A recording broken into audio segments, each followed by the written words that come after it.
Last time, I know it's been 2 weeks since we took a week off since Oh shit, good. I was sitting here going, what the fuck did we do last week? but I do have my summary written down, and obviously I will just go over it since Tommy's not here to vaguely thrash at the meaning of what happened last week.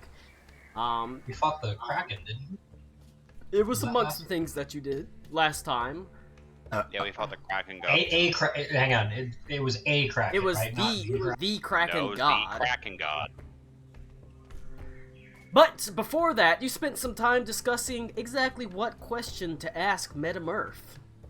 And sort of that basically ended up with him like showing where the items are on a map if he can kind of like point to them, and some of them he couldn't, but some of them he could. You sort of confirmed that one was in the Weird Sea, one was in Parzula, and one was in Shendo, the capital of the Jinma dynasty. The rest were had either been found or couldn't be pointed to on a map, implying that they were likely extraplanar somehow. But then he sort of thanked you, hoped that you enjoyed the game, then sent you on your way. And that's sort of how the game with Metamurph the Metamorph ended. Then you spent some time sailing the Weird Sea. You eventually needing kind of direction to how to get to Tidewater Hollow exactly, because that wasn't something that Murph gave you, was that you ended up going to the island, wanted to go to the island that Burnesh dropped off your old ally Gustav, because Gustav was planning to go home to Tidewater Hollow. So during that time, you did some fishing. You caught like a blowfish, which was fun because it had, it was literally a blowfish. It cast gust and sent people flying across the deck, and there's a dwarf marlin that shot lightning from its bill, and etc., etc. You learned from Captain Burnesh that it was the people of this island and of the Weird Sea in general were sort of distrusting of outsiders, but if you presented a sufficient gift, that could sort of be won over, and so you decided to carve the Megalodon tooth that Bruce had and present it to the chieftain to win him over. Reed trained with Adelaide, having her stand on the bowsprit and like practice balance and stuff like that, while like Captain Burnesh hurled a bucket at her to teach her about being prepared for people to fight dirty. And then Ito like beat the shit out of her from behind with no warning. All that stuff happened, and she got pissed off, and she finally used Divine Smite in the fight again, and when she was sparring with Temujin. Tolonyag was able to talk some about the Jinma dynasty, teaching about like the Emperor and the sort of Emperor's line, and how he's got hundreds of bastards but only a few heirs, and he's considered basically like divine. That horses are sacred animals, and you never touch another man's horse or the radio on his horse. Or the rhubarb. That's true. You learned that Tolonyag and Temujin are considered low class. But as low as a class as they would be considered, foreigners are viewed even lower. The trade routes of the Jinma dynasty, Bayaz, Kumahar, and Stalrike converge in the holy city of Parzula, and the roads outside of Parzula are significantly taxed, and viewed as a tithe to the church, one of the reasons why Parzula gets so much money. And if you try to avoid that tax by either evading the roads or just ignoring it, caravans have a way of being raided. And so that's why they'll often hire guards if they think they can get enough mercenaries for a lower cost than the tax. Let's see, what else did you learn about the Jinma dynasty? That was the main thing, was just the Imperial cult, some of the cultural stuff. Yep. Yeah. Shendo has maybe 500,000 people, which is huge, on extremely high magic levels. We also you learned trade route. Yeah, we just talked about that. We just talked about that. Look at that. Is he just wearing underwear? You also No, He literally just took his pants off. more importantly, you also learned a little rumor. I forgot I have a webcam. Yeah. We just saw you walking around in your underwear. Yeah. Oh yeah. I was putting on pants for my parents get here. I could go help them. You should have gone all donged out, dude. I liked that it looked like Rick took off a pair of pajama pants to put on a different pair of pajama pants. But My bad, sorry. anyways, more importantly, there's a little rumor that's held amongst some people that the real power in the Jinma dynasty is not within the emperor, but in his advisor. Some that call him the Beast of Many Masks. But that is... If you get caught saying things like that, you're liable to lose your head. Yeah, you don't This talk was part of about the Beast of Many Masks? No, this is Shendo. This is in Jinma Shendo. Dynasty. Later, as you continued sailing, Adelaide and Henley were on watch when he felt a familiar call, the whisper of Oler that called him to hunt. This time, a whisper that held a little bit more malice, even though it might not have been any different now that Henley truly knows what Oler's purpose for him is. Looking down into the water, they saw like massive eyes staring up at him, and the great Kraken attacked the boat. But you were able to drive it off with the help of the ship's ballistas, taking out its eyes. So that was a fun little fight with some mechanics in it. Afterwards, you arrived at the island and met Chieftain La'Kia, an elderly, sick man who was fairly disdainful of your arrival, although many of the other people had some excitement over the arrival because Burnesh oftentimes carries goods for trade and will occasionally stop in. He acted unimpressed with the tooth, but he was still clearly happy to accept it, likely a front to sort of diminish how heavily he prized it, and decided to send a silverfish eel to Gustav, who he called Tangaroa. But he had a little more interaction with you about that as he returned to his home, complaining about the sun, muttering about the heat and his age, and wishing he could be reborn when he dies. You insight checked that last thing and sensed that there was something kind of there, but he's definitely old and dying. There wasn't a lie about that much, at least. Just like me. Just like you.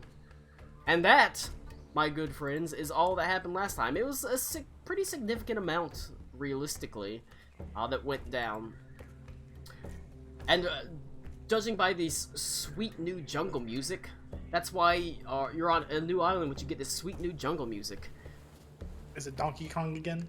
I hope it's Donkey Kong again. No, it's just generic tabletop audio jungle music. Okay, that's still That's fair. my favorite kind of jungle music. That's my favorite gender. That's my favorite jungle beat. Public domain.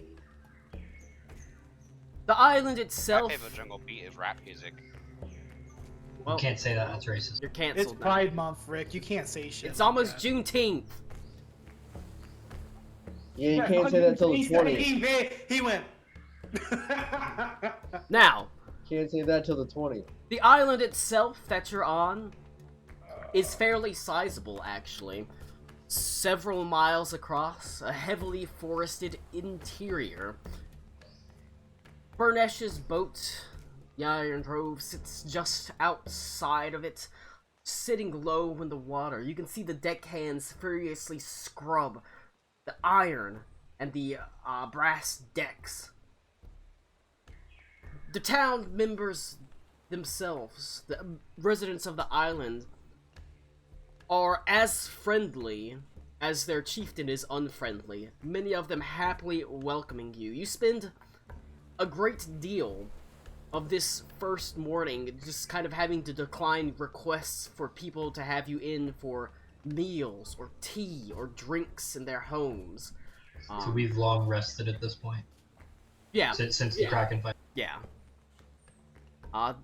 Many of them willing to throw open their hospitality. They are even though their chieftain was quite distrusting of you, they are a friendly, a bright and bubbly people, as you have to have more invitations to homes and meals and drinks than you could possibly ever meet.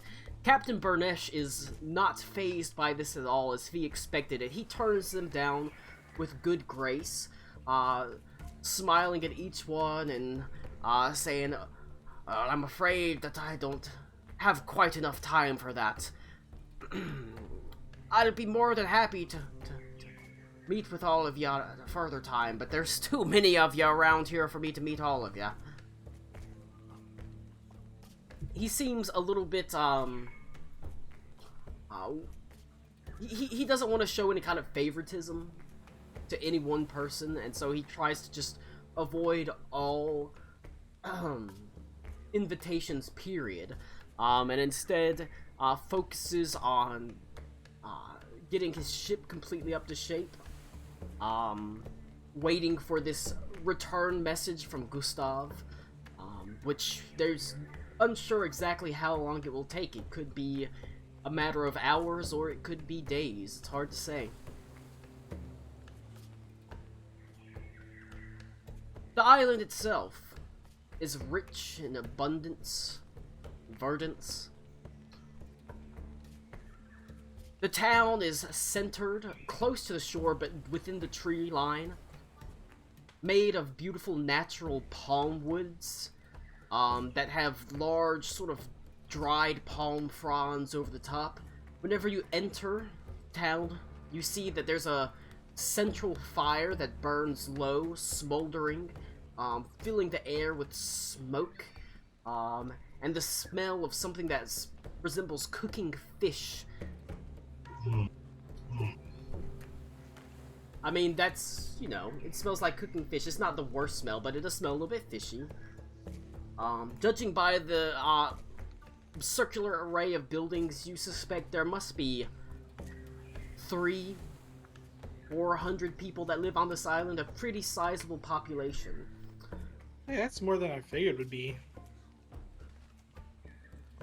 Very, Carl and I would say a population that's surprising, because from the shore you could not remotely tell that there were this many huts and buildings on it, sort of shielded within the tree line. But what were you gonna say? I have a question for Captain Burnesh, because I don't know if we actually asked him again this when we were hanging out with him. But if I remember correctly, dragons see, if I recall, you said they see through time. Yes, they can see. Is that as dragons or always?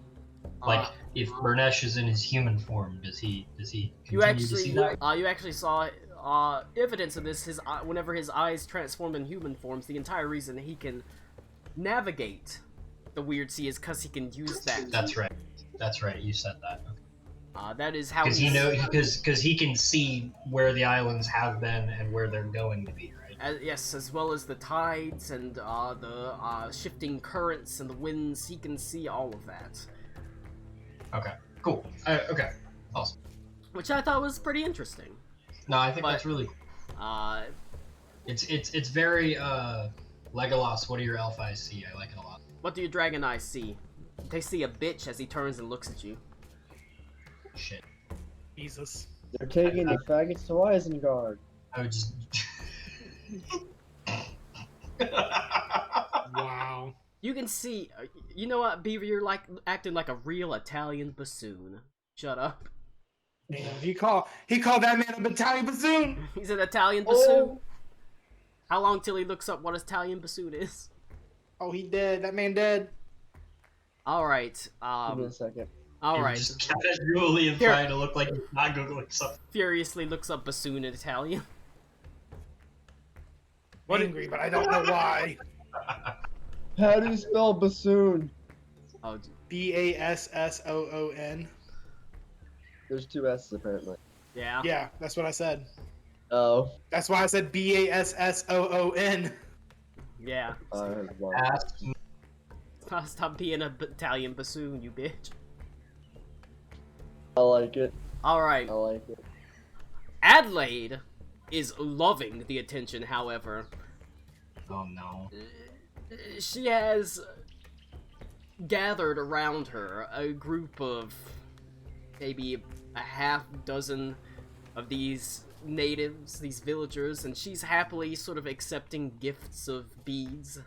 She wears what appears to be a very nice beaded kind of, almost like a tiara, this sort of bead cascading down her forehead, as she says, well, this is the kind of welcome I think we should always get. What do you think? As she sort of smiles broadly.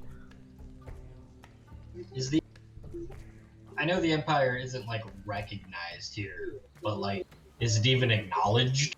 No. No.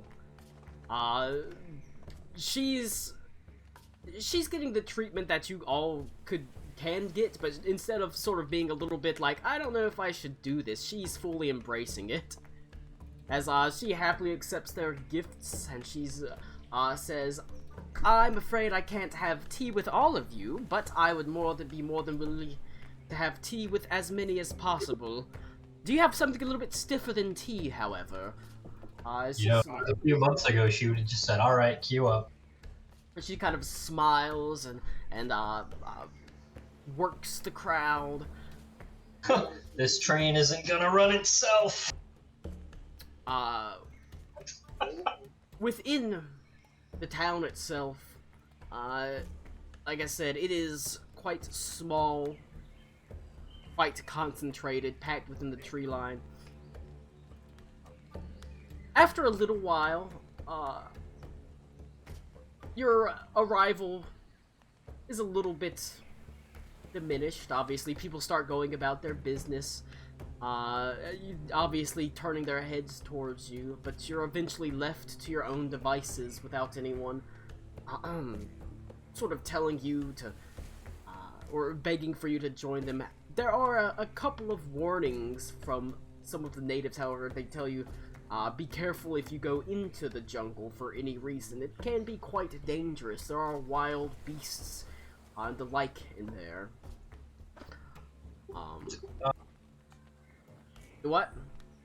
I'm still at a loss of how to approach this Kalam issue. Because the way you're describing it is it's such a taboo for gringos to do it that, like, I can't even find some shady guy on the street, right? It would probably be difficult. But it's possible. You find, eventually, there is an invitation that Captain Burnesh does take.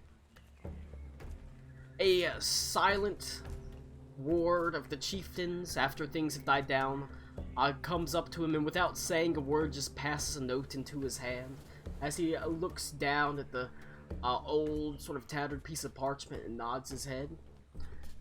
Seems that we've been invited for a drink at the chieftain's hut. A thank you for such a fine specimen. Well carved. It's not the type of invitation I'm inclined to turn down. If I could, I'd like to ask Captain Burnesh, how do I begin with this?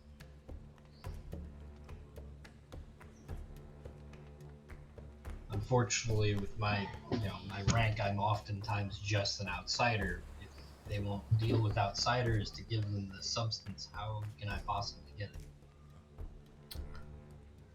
Don't be an outsider. Is there an initiation ritual? What? I don't know. You think they'd gather around the totem pole and dance like savages to welcome people into their clans? Of course No. not. You prove yourself to them by being useful to them, and they'll let you in. You'll be part of it. They'll take you into their trusts.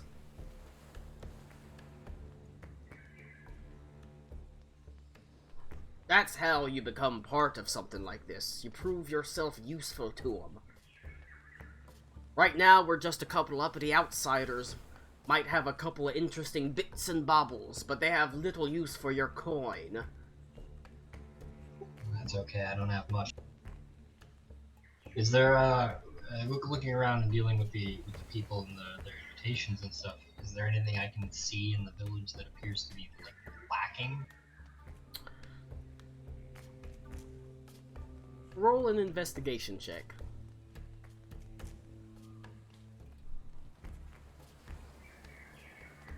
Investigation, you said? Yeah.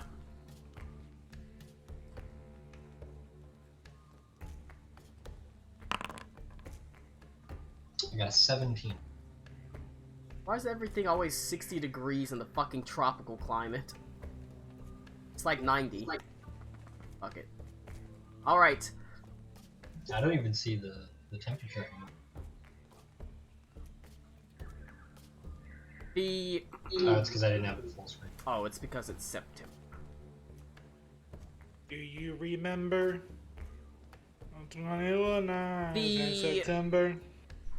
Village itself is surprisingly densely packed. Things are a little bit cramped, all things considered. You could probably do with expanding outwards maybe a little bit, giving people a little bit more room. It's a very tight space for 200 to 300 people to be living. And you don't see a lot of evidence that they've spread out from this general area just beyond the tree line. Do they have any element of verticality? No. No.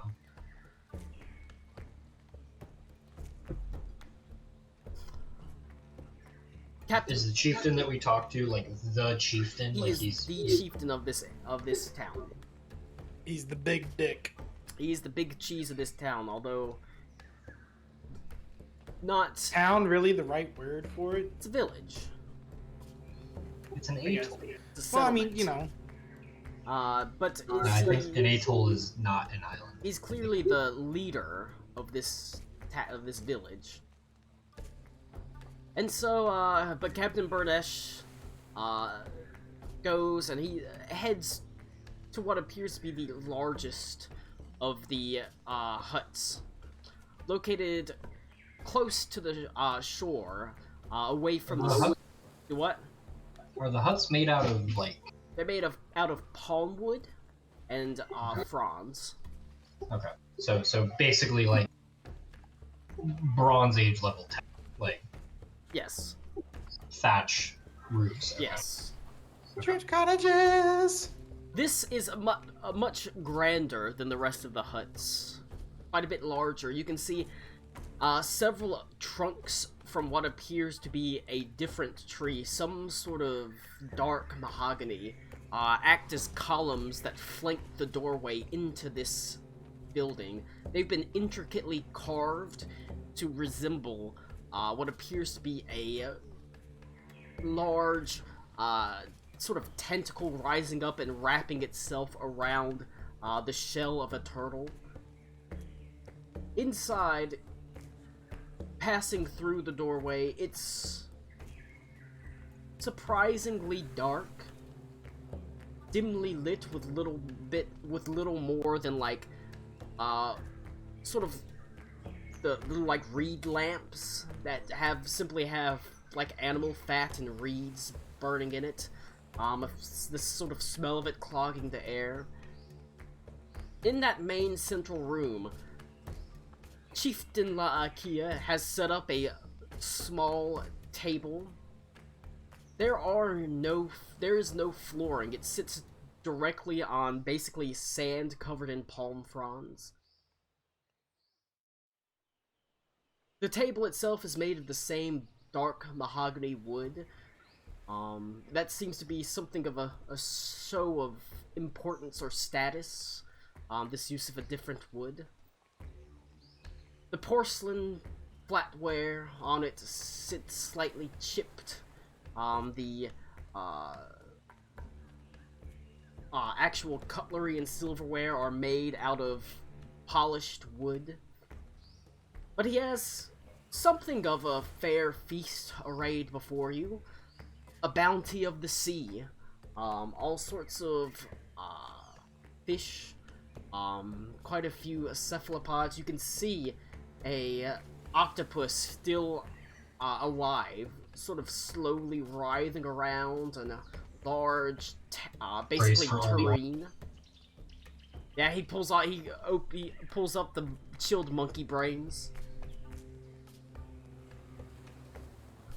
He beckons. I'm really sad that you don't get a cool GIF when you type in old boy octopus. He Oh, never mind. You get the. beckons for you to have a seat. He says, "Well, you So came just- all this way. You might as well have a bite to eat." But you can see he has the megalodon tooth displayed prominently behind him. He does seem duly impressed by it, despite him trying to be a little bit curmudgeonly about the whole affair.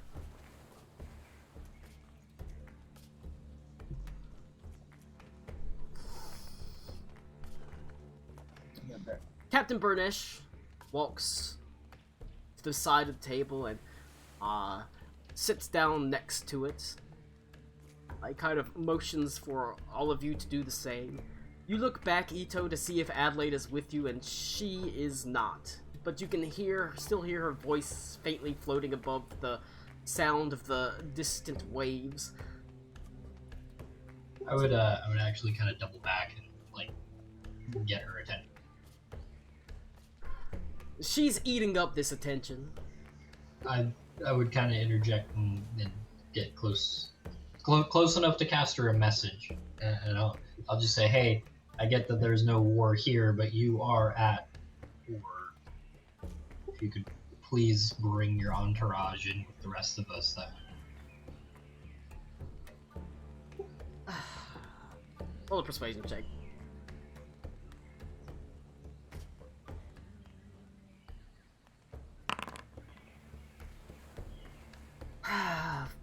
She just kind of sighs and rolls her eyes. Fine. by all means, continue the attention. I'm sure it's enjoyable, but you know, we don't know these people. We cannot assume there are no enemies about. Enemies among us. I will be more than happy to accept invitations from each and every one of you later. I'm afraid that's I have other duties that call me away, but I'm sure you're waiting on pins and needles to hear more of my exploits on the mainland. But she does turn and go. She goes with you, but she doesn't bring her entourage. All the better. Galileo. Captain, whenever you return, Ito, you can see everyone's sort of taking a seat now. And Captain Burnish waits patiently as the chieftain pours out a small, like, flat bowl for each of you, filled with some sort of alcohol, which he once he's done doing so, he takes a sip and Captain Burnish takes a sip. It tastes like it's very piney.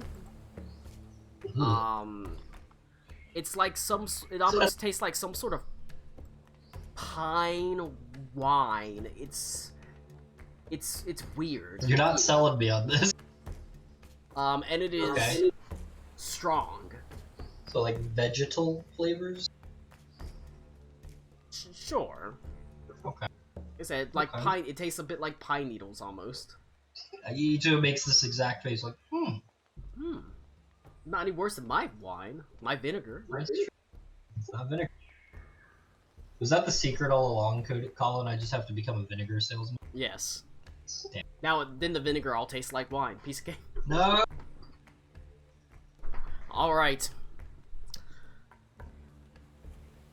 There's a little bit of silence that sits in the air as the chieftain Lakias just sort of eyes you, each and every one of you, down. a singular vessel, or was one provided to One each was of provided to each person.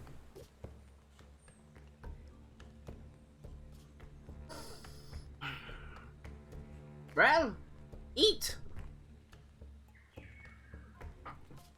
I'm offering you my hospitality after all, as a thank you for your fine offering.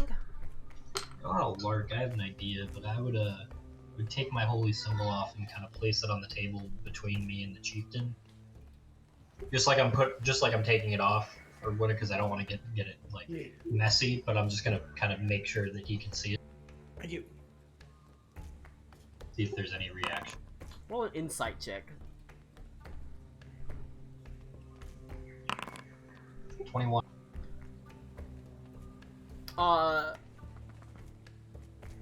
Whenever you lay it down, there's a while where he merely eats as well, but as soon as his eyes drift over it along the wood grain and he sees what it's carved into, you can see his eyes widen a little bit and his eyebrows sort of lift up. He doesn't make a sound, but there's a clear look of recognition on his face whenever he sees it. And then it sort of quickly passes and falls to a bit of a stoic look. Very clearly he recognized the symbol, the green lady, but he didn't comment on it. But you also notice something else. There are a couple of servants around the actual building itself. One or two come in while you're eating and they refill the sort of delicious wine terrine. Well, delicious in a way. As he offers you all sorts of these sort of strange palm wine. But you notice that there is a young boy, maybe 10 or 11, that keeps peeking his way around the door jamb. His eyes focused heavily on both Tolinyag and Temujin. You can see he is not quite like the rest of these islanders. Besides the fact that he's obviously quite young, he is much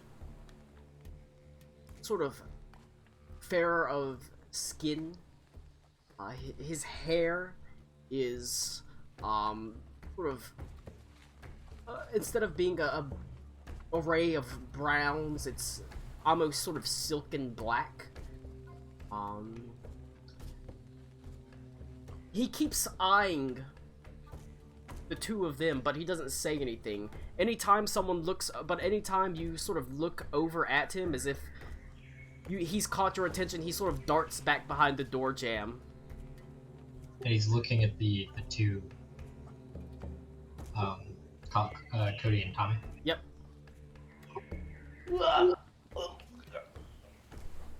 Say our names, Connor.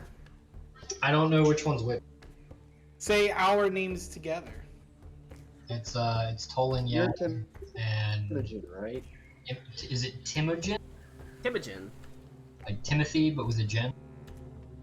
Temujin, yeah. Temujin. Temujin. Yeah. But that's I don't not know, me. Is that I'm Tolinyag. English You're spelling? Tolinyag. Oh, yeah. Well, yeah. I'll message Tolinyag since Temujin isn't here, and I'll be like, hey, there's do you have a kid? Not that I'm aware. Well, there's. I'll kind of like make eye contact with him. I'll do one of these. Did you numbers. like? What? Pointing at the dwarf. No, Temujin. I'm nudging with my head. I'm like, hey, look over there. There's a kid trying to get your attention. Your parents never had the talk with you. What?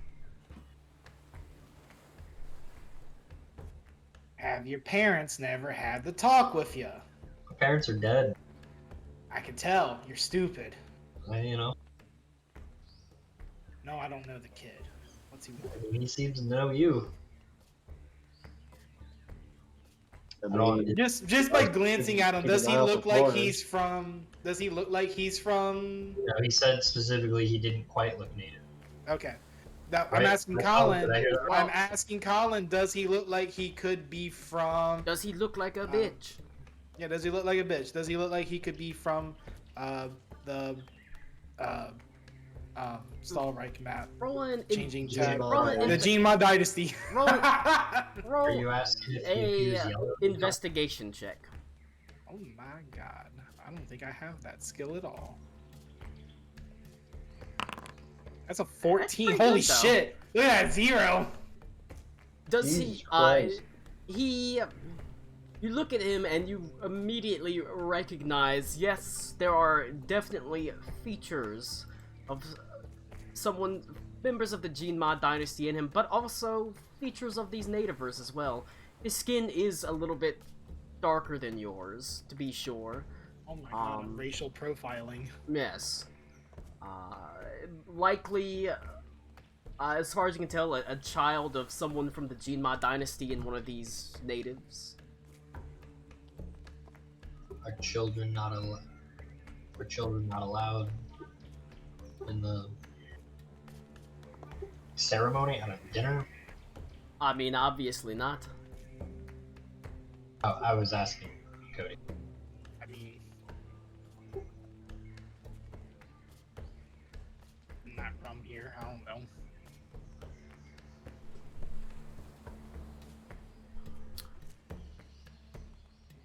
Well, I mean, I would imagine he wants to talk to you, brother. I mean, might be talking to the wrong person about this. Might want to talk to find a way to talk to the kid or talk to the chieftain. He's sitting right here, right across from you. But you said the kid was specifically trying to eyeball the other two? He's just watching them, looking at them. It's not like he's waving them down. Like, hey, Sure. psst, psst. He's just watching them. He's being a weird kid.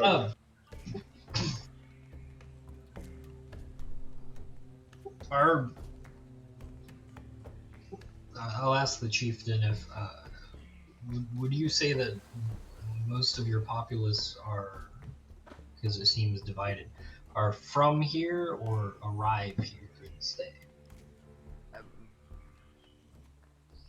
Most of the population that live here right now have been born and raised here. Most of them. Those that arrive are generally just passing through in one direction or the other. What leads a person to stay? He sort of raises an It's eyebrow. weird. What, is it not fancy enough or beautiful enough for you? Oh no, I've enjoyed the company of much worse places. This is quite fantastic. If you ask me. They stay because that's where their home is and their families. Because the sea is a bountiful producer, because the sun beats down with gentle warmth here and beneath the tree lines. Because it doesn't have the hustle and bustle of the mainland, from what I've heard. Because it's a place to escape, in a way. Did we see many kids when we arrived? Not many, but some. But not looking like this one child, who's clearly sort of mixed. They look native. And do they often find themselves staying long enough to raise families? I hail from an island myself, and fortunately for our land, it's quite a bit larger in scale. Your population seems very dense. He sort of leans in a little bit and says, some have remained long enough to start a family, but that is exceedingly rare.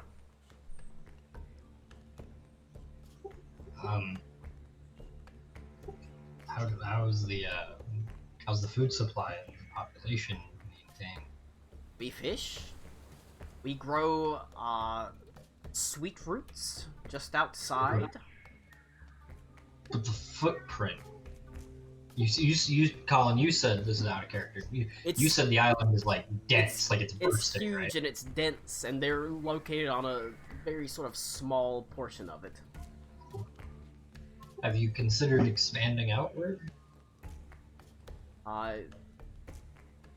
He looks at you and says, "The thought crossed many generations' minds, but every time it's been undertaken, problems arose.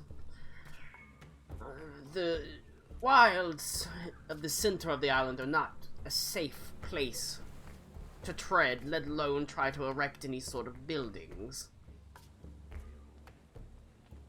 If they were, would expansion be enthusiastic?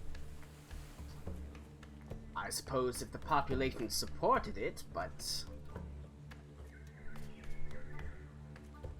There's a young gentleman at the. It's not a door, I'm assuming. Curtain? we call them the beef flaps here. Jesus. I hate you.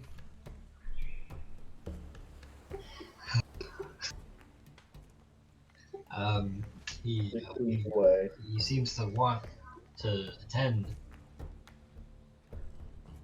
He sort of looks at you and then he sort of looks over your shoulder. And he waits for a moment until he sees the kid sort of sticking his head out.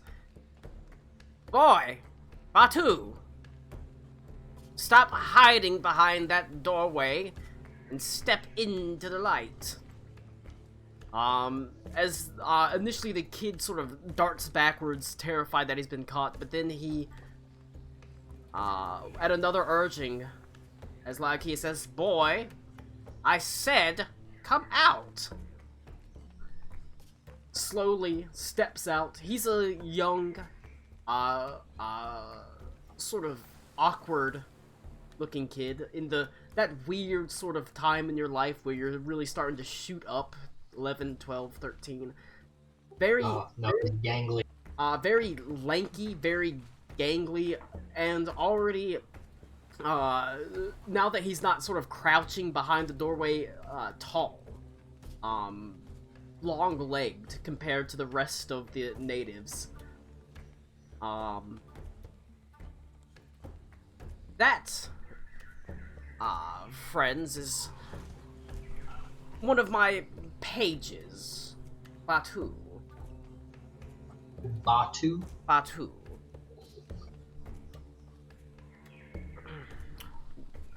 Speaking of expansions and expeditions into the desert, his father...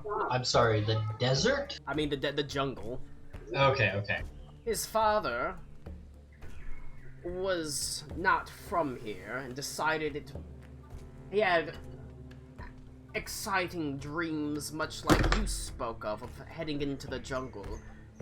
And now young Batu is fatherless and motherless because she was fool enough to follow him in. But through my kindness, I took him under my protection and made him a page of my household. Can I get a read if that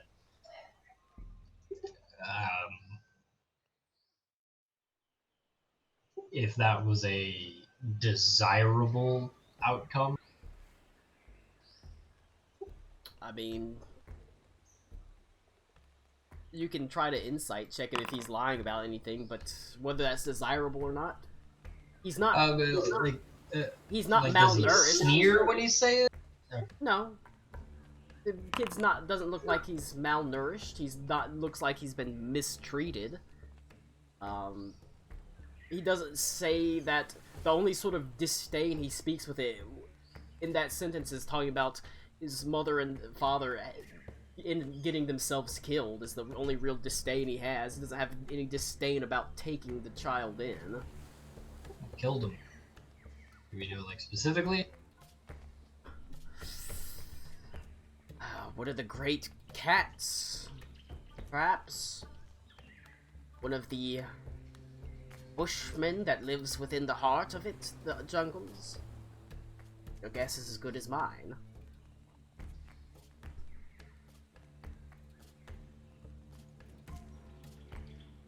I'll look at the kid. I'll be like, do you go into these jungles? You ask him if he goes in the jungles? Mhm. No!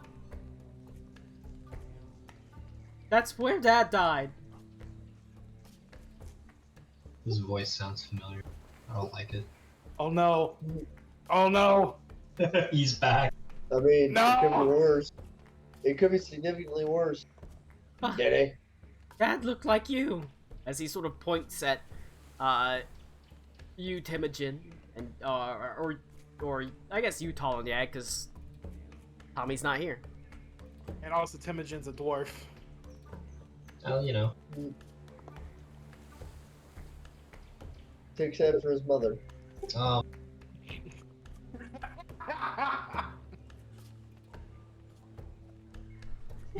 He told me about the places he came from.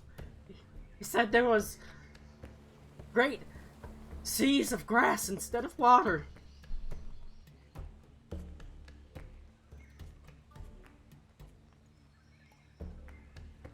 I mean, I assume that the general population doesn't venture forth into the jungle. Oh, of course not.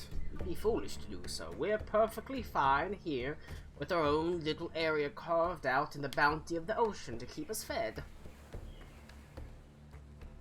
Sounds like a cope.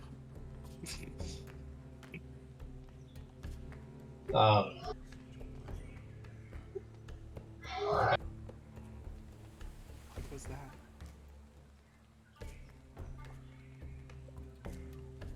I don't know, I'm out of ideas. I don't know if they'll...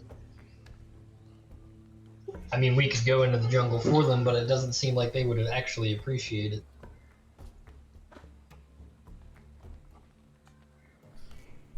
Who all is there other than Connor, Beaver, and Cody? Everyone was invited. Yeah, I Okay, think so. because I mean, They're all here. I was Okay. waiting for somebody else to... well, I didn't know if I was there or not because I had to. No, you're good. You have to get up. Everybody's been invited. The only people that remain behind are Reed and Venta stay on the boat to help I use clean. that. They're on cleaning duty. But But if if- cleaning duty. Everybody has been invited. Everybody is welcomed here.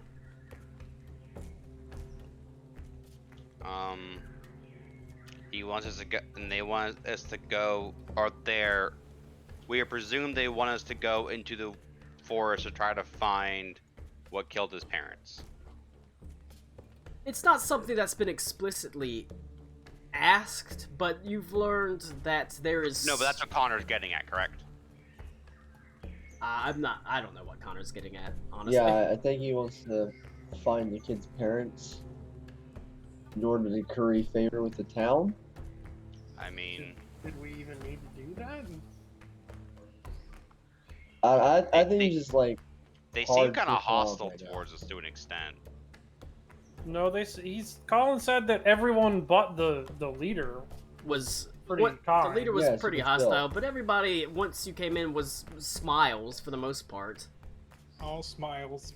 Yeah, but that doesn't mean like Also, they're like gonna we're- help we're- us just because they're it's- friendly. I mean, it's really tied to what Gustav says in the message they received from him. So, I mean, you don't know when that message is gonna return though. yeah.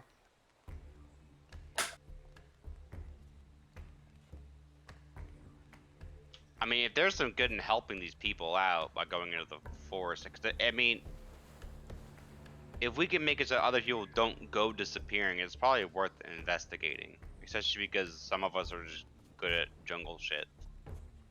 But you do know that he described great cats and bushmen that live in the jungle itself.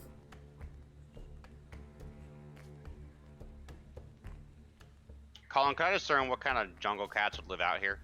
But with like Sure, a you can roll a check nature or- check. Ocelots. They're pretty good. It's 19, Colin. With a 19, this sort of place likely has like beasts called toothed tigers. They're basically like saber-toothed tigers, but significantly larger. And the Bushmen are likely some sort of ape. Ape?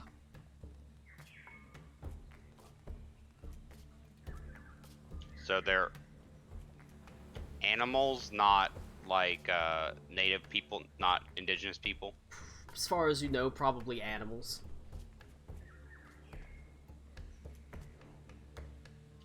Have I? Is that lion anything like that? The shadow beast thing? Is it anything like these saber cats, tooth cats, whatever they were called? They are similar. The toothed cats don't move like the shadow cat did. The shadow cat being able to phase back and forth. They're quite, they're beings of the material plane. They don't do the whole phasing like the shadow cat did. But they are just as large and just as dangerous. It's understandable why their people around here are not exactly excited to burst forth into the jungle with things like that roaming the forests. Likely, the chieftain is underselling the trouble it's caused. You know they're prolific ambush hunters, and could easily pick off one person and drag them off into the jungle like it's nothing.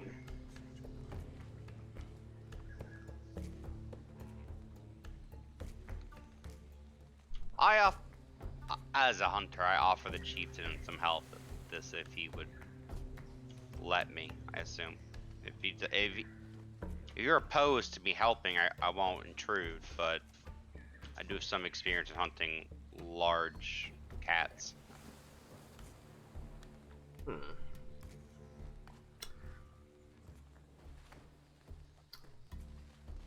Well, the tribe doesn't often like outsiders dealing with our problems, you see. Some would take it as a sign of weakness if I merely petitioned some outsiders to do it for us, instead of handling it ourselves. I understand, but if you don't have anyone who can do it, then I am more than willing to. You could send some people in with us. I suppose I could.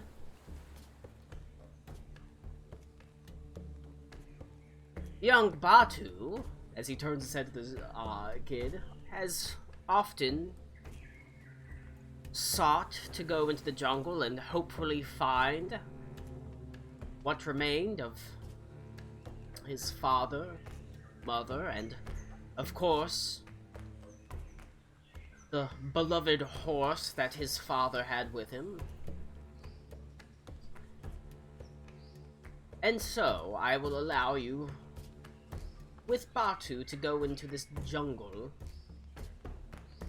and seek out his fallen father, and hopefully deal with the great cats, the bushmen that lie within. Alright, let's fucking go. Colin, do I know if these cats even leave behind a body of any kind, or they just strip it clean? Usually they strip it clean. There will be bones, but So they're okay. So we can find bones that are presumably of his father. yes, and you actually have something to look for, possibly a horse with him. So, he said he brought in a horse as well. Okay. Can he hunt? Batu sort of eagerly straightens up. He says, "I know how to use a spear. My father taught me. How horrifying. And I have a weapon that my father gave me. He said I should only use it in the most direst of circumstances.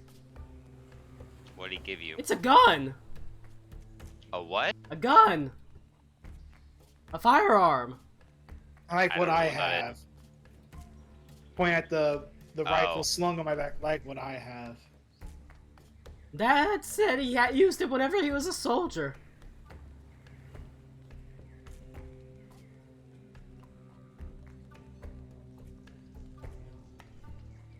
I ask Temujin though. Then are those good for hunting?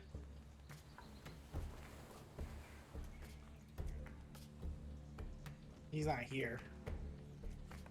Oh, I meant Cody. I'm sorry, you. Okay. I figured, but I had to rub it in. Well, you saw what it did on the ship last night. Loud. I was like, Toloniac, What? roll a religion check with advantage. I don't think he heard me. I said, well, you saw what it did on the ship last night with that Kraken. That means it's good for hunting game. It could blow the game apart. I can give it a smaller load, so it won't blow it apart. Depends on what you're hunting. Giggity. It's just black powder. Put in the less force. You said roll a religion check? Roll a religion check with advantage, actually. Oh my god, I rolled an 18. So, the death of this person is obviously tragic. He's appears to have been not only a member of your people, the Jinma Dynasty, but a soldier as well. But you know what? That's something that is understandable. You understand that you take your life in your hands, and you know, depending on the situation, you may die in a strange and unusual circumstance. The thing that is wrong is that his horse has not been properly laid to rest. Yeah. There is a proper the burial of a horse is far more important than the burial of a person in the Jinma Dynasty, because they are so prized and so valued. It is viewed that so the way that the Jinma Dynasty's religion is based around, you know how the Emperor is considered divine as a god? He is one of a pair of gods, the living embodiment of a god that is called the Rider. The Stallion is a god that sort of basically goes across the heavens. And your view, and one of the views of the Jinma Dynasty's religion, is that every star in the sky is the soul of a horse that has joined the herd of the stallion as he makes this procession across the sky. And so every horse that's not properly dealt with is a star that's not in the sky that should be in the sky. And that is how they view dealing with a horse's burial so highly, because the horses are supposed to be part of this great herd through the sky. When did his parents die? He sort of says 5-6 years ago. I was just a fuck, kid. There's no corpse. We're not finding shit. You might find bones though. Yeah. In a jungle? Well, that's Connor. It's a Dungeons and Dragons game. The Yeah, reality is, yeah. in most of the games, you'd spend. No, that was Ito saying that. In a jungle, like, yeesh. The water layer alone is gonna make that difficult. Yeah. We'll go in there, we'll find it. We gotta. Is there like a There's only memento in the event we can't find the actual body? Yeah, a horse. Horse. You're looking for to verify. You know that he'll be with a horse's skeleton. That's the whole thing. That's the whole thing we just went over. Connor, were you gone? I was trying to fix my microphone. That's why we went over this whole religious importance of horses and the religious beliefs of the Jinma dynasty and this idea Oh, I was of the checking rider. because it presumed that the horse is also dead. Yes, it is likely also dead. Otherwise, it may have come back. Jinma dynasty's horses are smarter than your dumb Stallreich horses. True. Oh, Did you, is that lore okay, Cody? It is the Jinma dynasty. Yeah, I mean it's your lore at the end of the day. Yeah, but I don't want to fuck shit up if you had different ideas. No, I like it. That's cool. Alright. You know that this happened, 5 or 6 years ago. Like I said, Batu was a child when this all happened. And so, he says, there's only one problem. I don't know exactly how to, Dad told me how to use the gun, but I haven't really fired it in a long time. Oh boy, training montage time. No, it might be nice. I didn't say it wouldn't be. I was just saying, oh boy, like that. The training montage time. But, essentially, it wouldn't hurt too bad to take a moment to go over the finer points of using a gun. As, he says, I can show it to you. I can get the gun. It's in my hut. Yeah, let's see it. Alright. Whenever he rushes away, you can see there's a little bit of science, and the chieftain, you can see he pats your hand gently, Tolanyag. Nodding his head, he says, the boy is wanted for a long time to go out into that desperate jungle and search for his father, and I've myself done what I could to discourage him from that. But as he gets older, he gets more headstrong. You know how teenagers can be. Yeah, he'll take on anyone. Headstrong, he'll suck you off. Headstrong, he'll suck off anyone. Beaver's fucking face. I don't think you understand how much I fucking hate that song. I think most people hate that song. It's okay. No, I knew a guy who legit claimed that was his favorite. If I came across you as distant and I cold hate him. and unwelcoming, that is because I have to maintain this impartial front, but you are doing me a tremendous favor right now. Just because he is a ward doesn't mean I care about him. I care about all the people that live within my village. All the people that serve beneath me. They matter to me. Just because his father wasn't a native of here doesn't mean he is not. And so I thank you for what little that is worth. Not just because you're willing to do this for us, but because you're willing to help a young man find some closure. Regardless of whether you're able to find this body of his father. If you can do something about the things that killed him, that should be enough. But he sort of squeezes your hand, nods his head. But try not to get him killed. I've taken quite a liking to him. But he doesn't say that in like a weird sexual way. Before anybody does that, I don't think anyone was accusing you of that. But like I said, he's not as mean as he's made it. Now that you're in private, he's not quite as mean as he's made himself out to be. Very well. I release the boy to your discretion, and maybe he sort of nods his head. It will be good for him to learn about his people.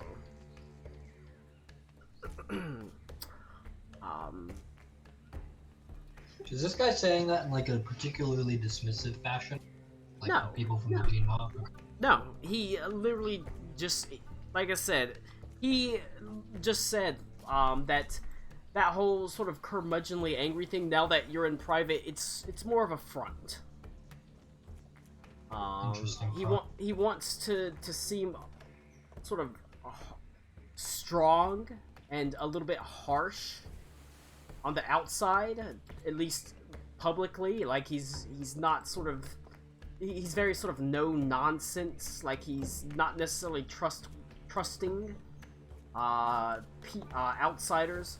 But now in private, that you're willing to help someone he generally seems to care about. There's not any indication that he doesn't care about Batu. He's a little bit kinder, a little bit more willing to open up to you and help you out, if you can sort of do this for him. But he also he doesn't want you to just hunt with him. He wants you, Toloniac, to maybe tell him a little bit about where he comes from, about the Jinma dynasty. Look, kid, horses are the most important thing in the world. I don't care your dad died, okay? That's fucked up. But there are... I would save your horse's urine before I'd even think about touching your dad, okay? Not in a weird way. God damn. It's just where I'm from, okay? Please understand. It's just a cultural thing. But you say that, but it's kind of true in a weird way. Yeah. All right. He returns, and he does not have a musket in his hand like you would expect. His father had flintlock pistols. He shows them to you, and Rifle. Handgun would probably be too much to handle for him. but they are, that means his father was a skirmisher. Skirmishers wielded basically, they weren't the... You were of a group called the Marksmen with a musket. Right. You stayed at range, you fired your shot, and then you retreated and you reloaded.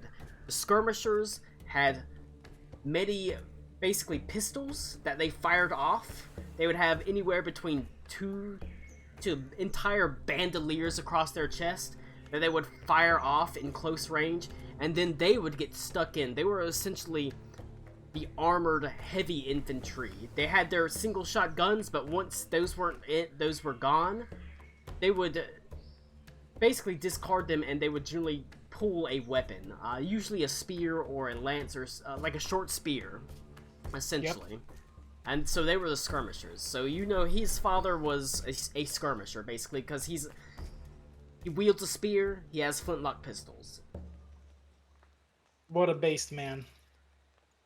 So they were like the heavy infantry. They usually wore heavier armor than you as well. Shields too. Shields too. Yes, they did have shields actually.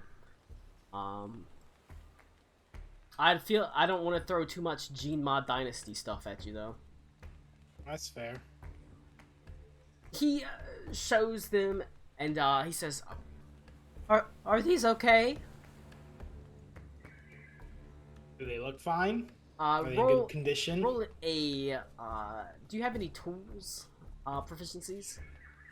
I think I asked you about that. And I think he said because I would use it, I would have like a tinker's tool proficiency. I think you would have a tinker's tools proficiency if you're dealing with firearms. Yeah. roll- So I have my tinker's tools with me. Roll a wisdom tinker tools.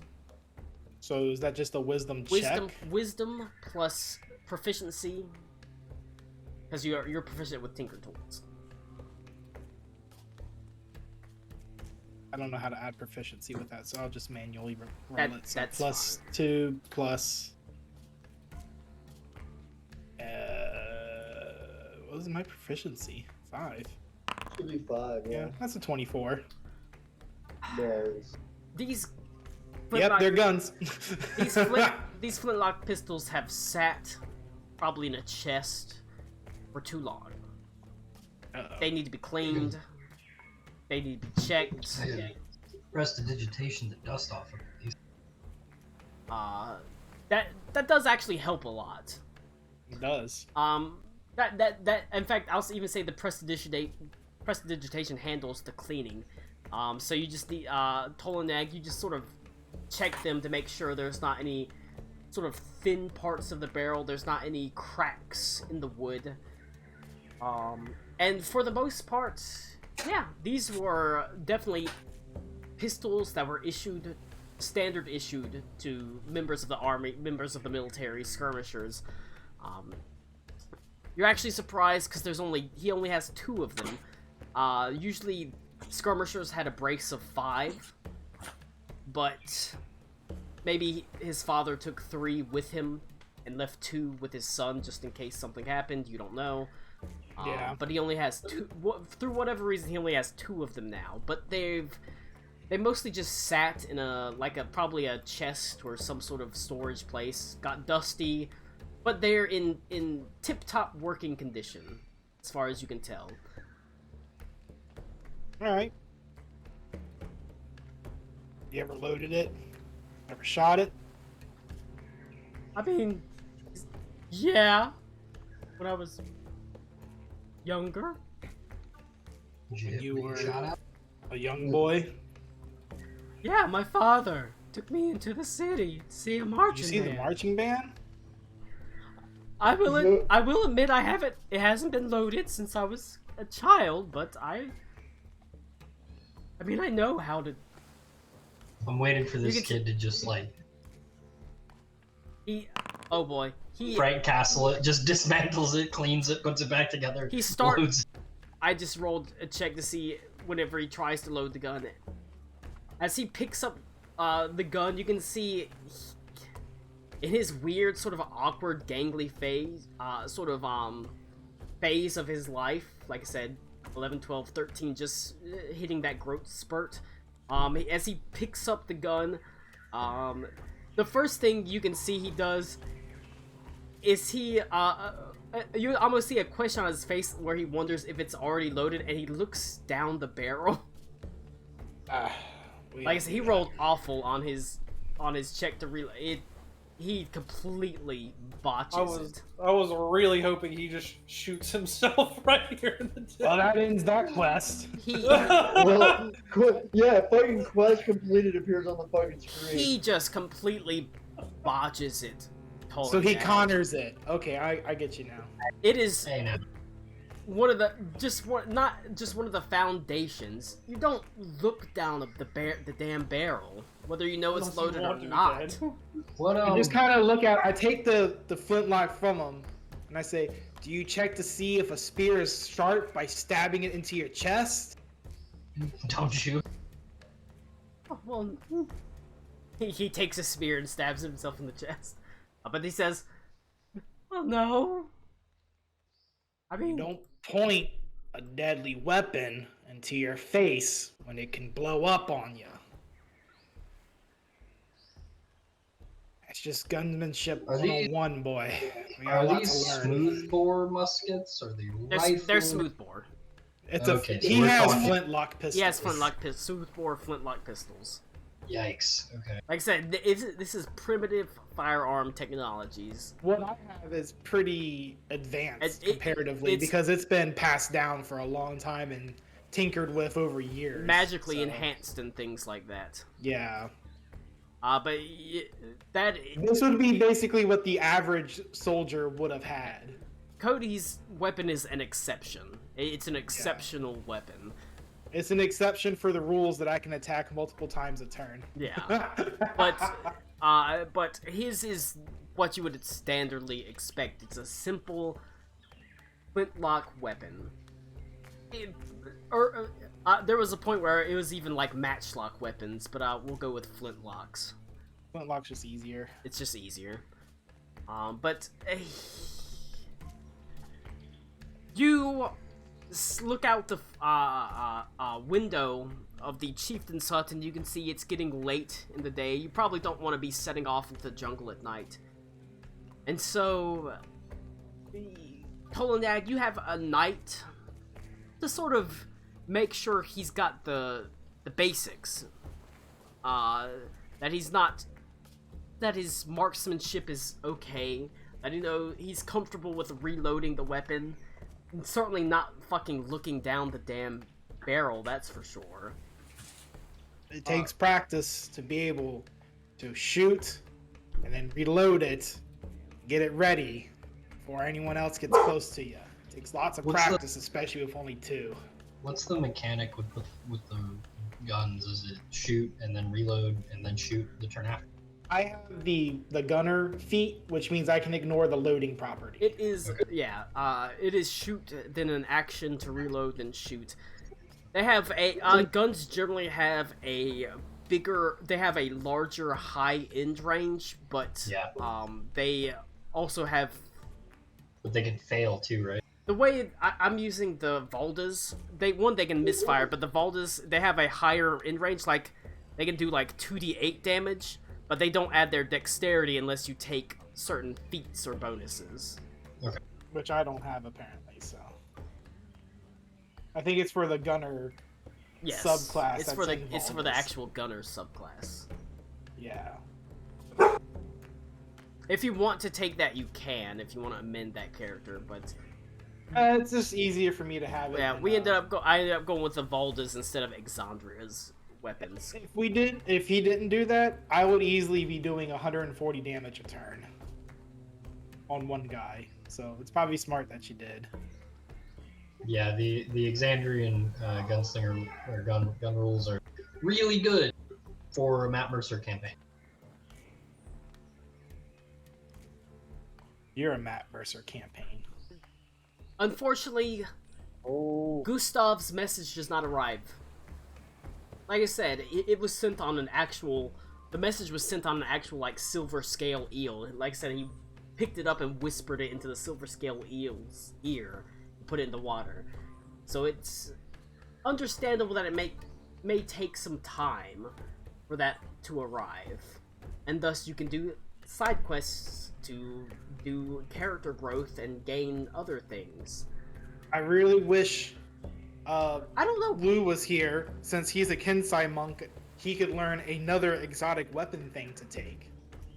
I wish Tommy was here because I wanted to make it about you and Tommy's because you got temporary characters, and I wanted to have them to have like a scene in the campaign. Tell him to stop doing weird bathroom sex stuff with his wife. But Tell him, Tommy, you knew that D&D was on Sunday. How come you didn't tile your bathroom last week when we didn't play D&D? You should totally give Rita fucking Mare though. So she's dope. Was I told him to F Ida the like to bathroom trade come out? play. But Was Ida like to use a flintlock instead of a crossbow? would you like to?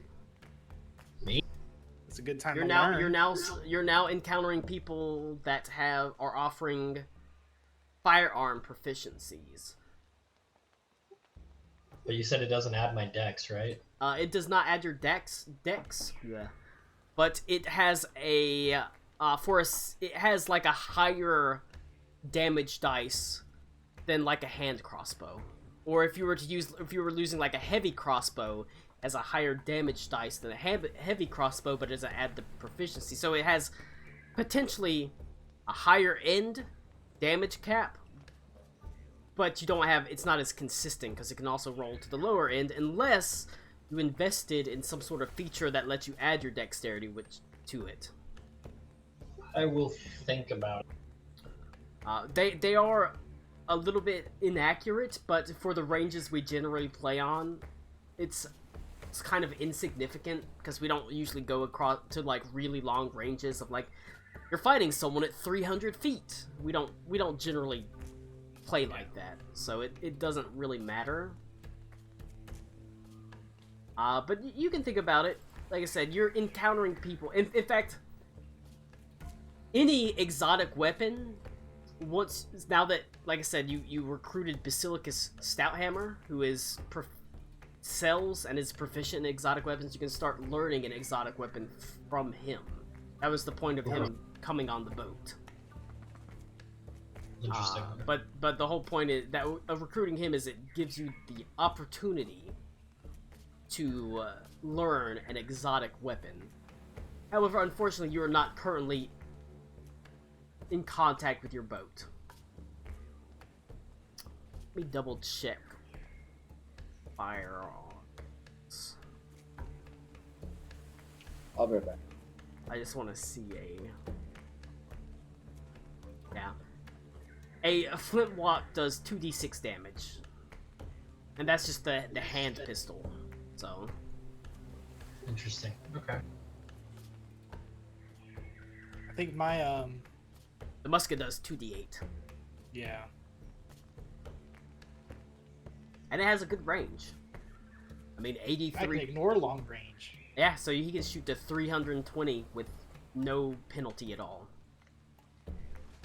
All And right, cover. Fuck cover. and cover. Fuck cover. That's why it's so good. You have a knight.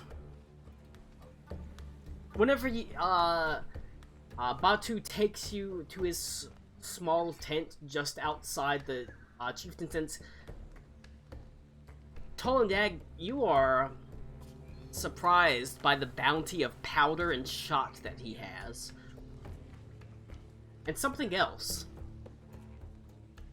As he's going through the chest that his father left him, you can see that there is not just a lot of powder and shot.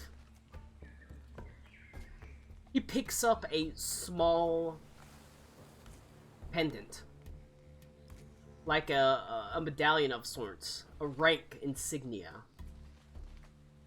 His father was a high-ranking member of the military. What rank? Looking at it, it is a beautifully, like, gilded horse. Like I said, it's... As you hold it, you realize it is not just covered in gold, it is solid gold. And it sort of glistens as if it's been enchanted to be constantly clean. This is a high-ranking official. Something along the lines of colonel. He's okay. Yeah, pretty high. And yet he found himself out here in the middle of nowhere. Unusual. For the most part, someone of that rank would not find themselves out here.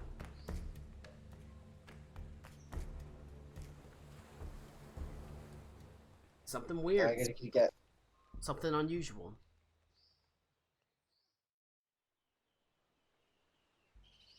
But Unusual. something unusual.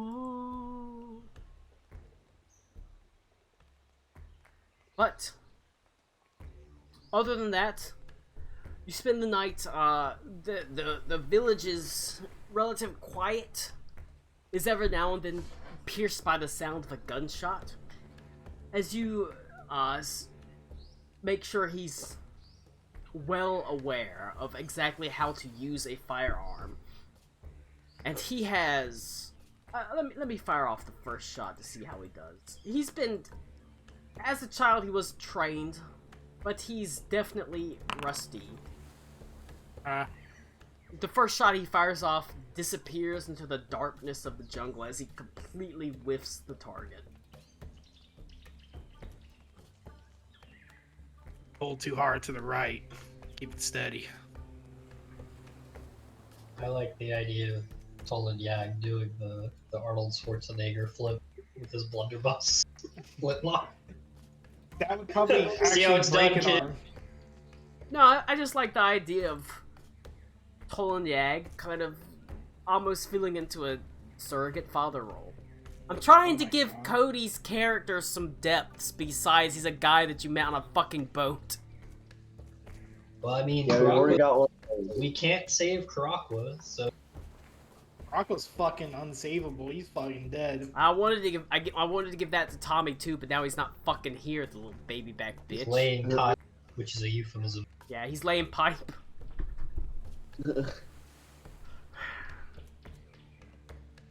Texan him, quit having weird, kinky bathroom sex and come play D&D.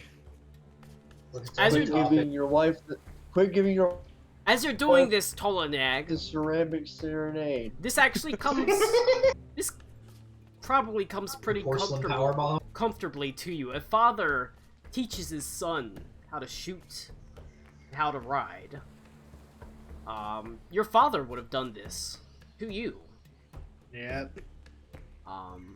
And I don't know about Tolanyag's backstory. I don't know if you have kids or not.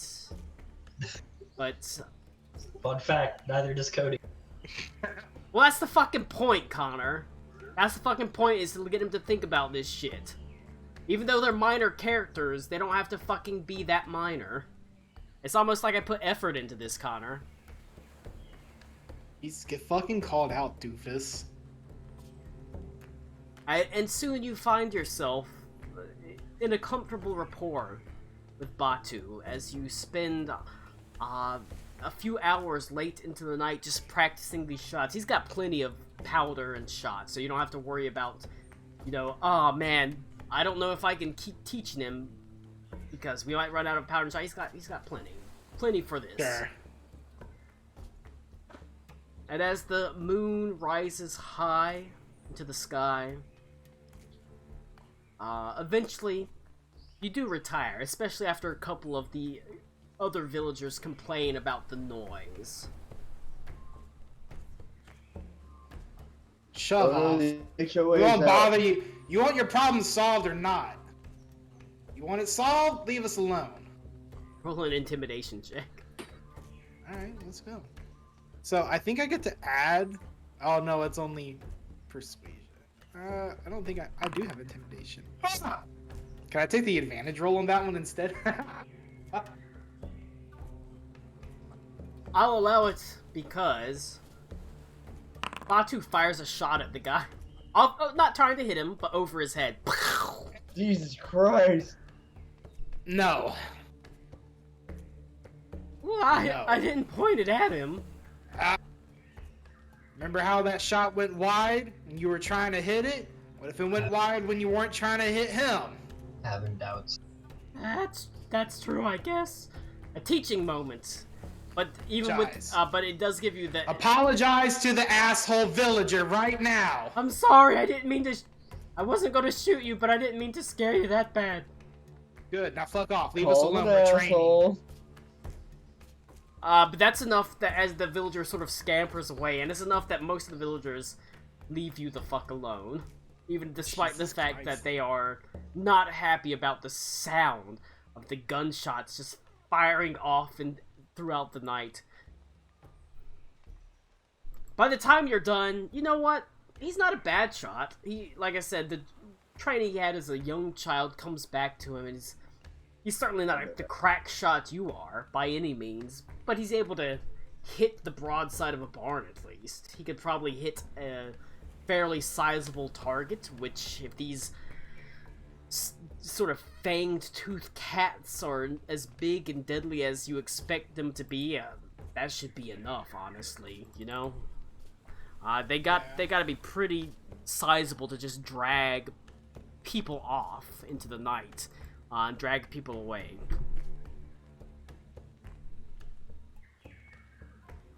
But, you retire late in the night.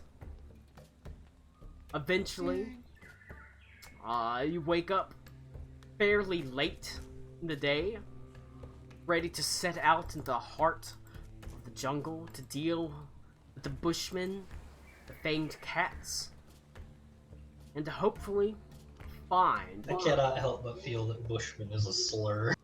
what exactly happened to the father and mother of Batu. But I have to go pee, so we're gonna pause real fast. Now that you're here, Tommy, aka Temujin, what has happened is that the chieftain invited you in for a dinner, and you've learned a couple things about the village. One, outside the village itself, the jungle and the island is pretty large, but there are basically saber-toothed cats and bushmen that live in the jungle. Very dangerous. You also noticed a young boy, 11, 12, 13, somewhere in that sort of awkward growing range, who was clearly had a parent that was of the Jinma dynasty. And so you learned that his father and mother went into the forest in the hopes of leading an expansion, because the village is itself quite cramped. Never came back. And so the chieftain, La'Kia, took him under his sort of purview as a ward, a page of his house, sort of helping raise him, things like that. And now, the party has expressed interest in going into the forest, hopefully helping to deal with some of these saber-toothed cats and bushmen, potentially find the bones of, less importantly, the young boy Batu's father and mother, but more importantly, as a member of the Jinma dynasty, the bones of the horse that was with them, essentially. His father's horse, essentially. Batu is armed with a pair of flintlock pistols that he inherited from his father, as well as a spear. We learned that Batu's father was a fairly prominent member of the Jinma dynasty's military in a class called the Skirmisher, which are the sort of like heavy infantry. They wear heavier armor. They stick into the fight instead of hitting and running like the light infantry with muskets did. That's kind of where you find yourself. The night has been spent basically training up Batu a little bit. The first thing he did whenever they asked if he knew anything about a gun was to look down the barrel of a gun to see if it was loaded, so it was, he'd done some shooting in his youth, but his father died 5 or 6 years ago when he was just a wee bab, maybe 6 years old or so certainly doesn't remember tons of it. But he's bright and eager to learn, not only help you find his father's remains and the remains of his father's horse, but also learn about the Jinma dynasty. So that's where you are, Tommy. Fantastic. We gotta get them horse bones back, boyo. Yes, it's important that I also went over a large portion of the religion of Jinma dynasty.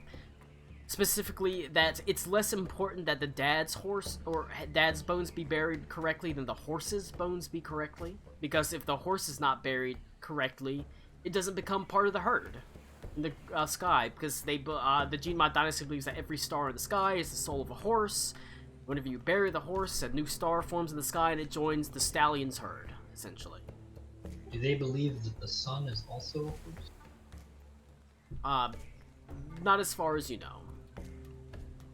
They don't know it's a Actually- star.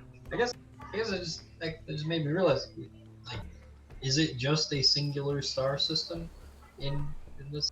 Yes, Or we just it's just regular one star. old- It's regular old single star. There's no binary stars or anything like that.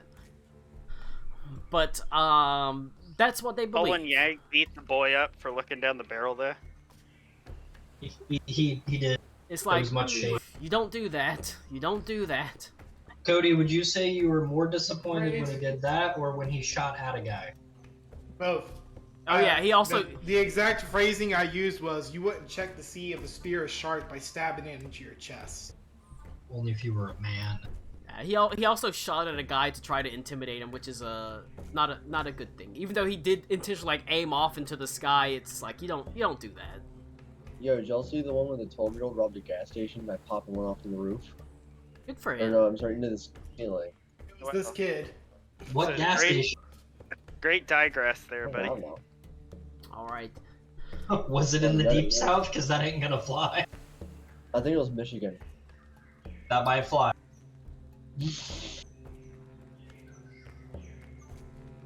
All right. Let's see. I'm trying to track who's here that can participate in combats and stuff, because I know Rick and Nick aren't here. We smell horse bones, Tolan Yag. Bright and early in the morning, you find that the sounds of the surf and the sea echo in the distance.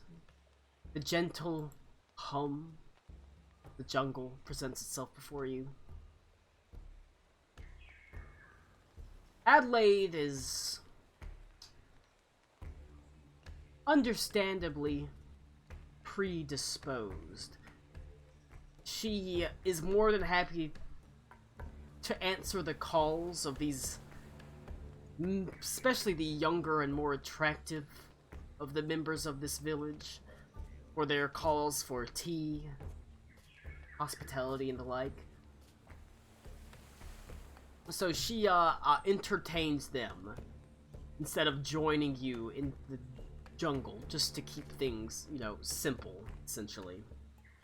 Bernesh is there with her, right? Bernesh will also remain with the in the village, yes. Actually, I guess has that come up? Did we explain to Bernesh who she is? Has he put that together yet? I We don't. should probably drop that hint. Bernesh doesn't fucking care. His boat, his rules. Doesn't matter if it's the Emperor or a lowly deck swab. Yeah. So this kid's like real green there, right, Colin? Like in every Yes. aspect. In every Okay. aspect, he's young. He's only dumb. heard about. He's young. He's dumb. He's full of kaplach. Everybody, look out for that Star Trek musical, "Reached for His Pleasure," coming out in the future. But he's young. He's dumb. He's only heard the vaguest stuff about the Jinma dynasty, your home, and the home of his father. He has expressed interest in learning more about it. Did you mention that I found an amulet in his stuff? Yes. His father was a high-ranking member of the Jinma dynasty's military. He was a colonel. Did you check to see if you know him, Cody? I don't recognize him. Connor, 'Cause you know I'm what in- Ito said? Ito What? asked, "Hey, do you have a kid?" And I looked at him like this, like. Check W. And I kind of like pointed at you, but he didn't pick it up. What I was trying to say. You said he's No, part of the no, I stuck in picked like. it up. I just didn't want to go into it since Tommy wasn't here. Anyway, since he's a stuck in like heavy armor guy. That's kind of like more my thing. Would I know, Colin? A wink. Sure. If you want to talk to him, you'd have to talk to Batu a little bit more about it, because he didn't give up like a name or anything like that. He just showed him the pieces of it. If the kid will let me, I also want to death ward the kid. But more importantly, you did, like I said, know that he was a skirmisher. I don't, that's a heavy armored flintlock pistol fighter, basically. Okay, not exactly what I do, but that's fine. Yeah, if the kid will let me, I want to death ward him, so he doesn't, you know, Okay. Get murdered. I feel bad if he perished on this journey.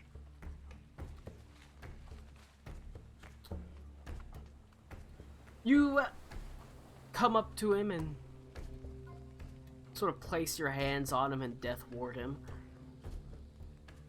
I don't know, were you a part of the military of the Jinma dynasty? Was it both of you that were soldiers, or? Yeah. My whole gimmick is I'm the trying to cut off horse legs and get up in the fray as opposed to running away, Colin. I'm just like the line of defense, I guess, for skirmishers more than anything. The Vanguard.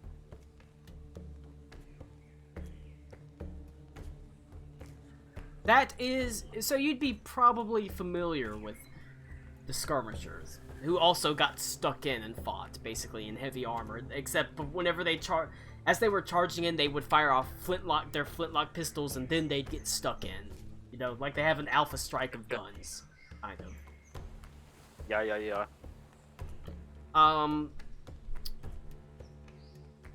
Whenever you talk to him, he hasn't really told you his mother. He hasn't gone into specific details, essentially, on his father and mother. He has not told you names or anything like that, merely that he was from the Jinma dynasty. He didn't even tell you he was a skirmisher. You surmised that from his accoutrement, his weapons that he inherited, the spear, the flintlock pistols, etc., etc.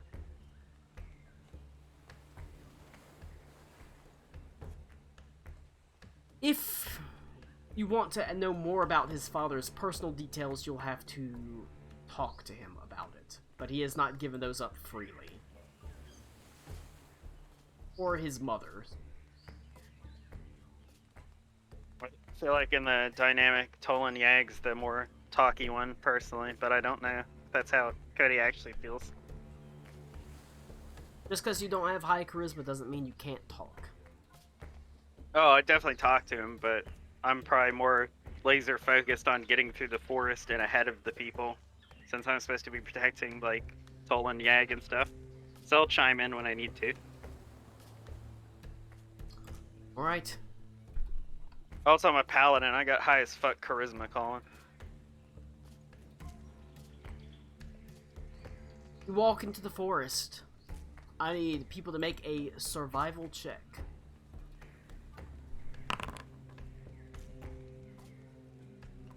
well, that's a good roll right there. It's real good. Do you want everyone to give a survival roll? Everybody who's going into the forest. We're all going. Let's go. Alright. Roll 14. 4, 18.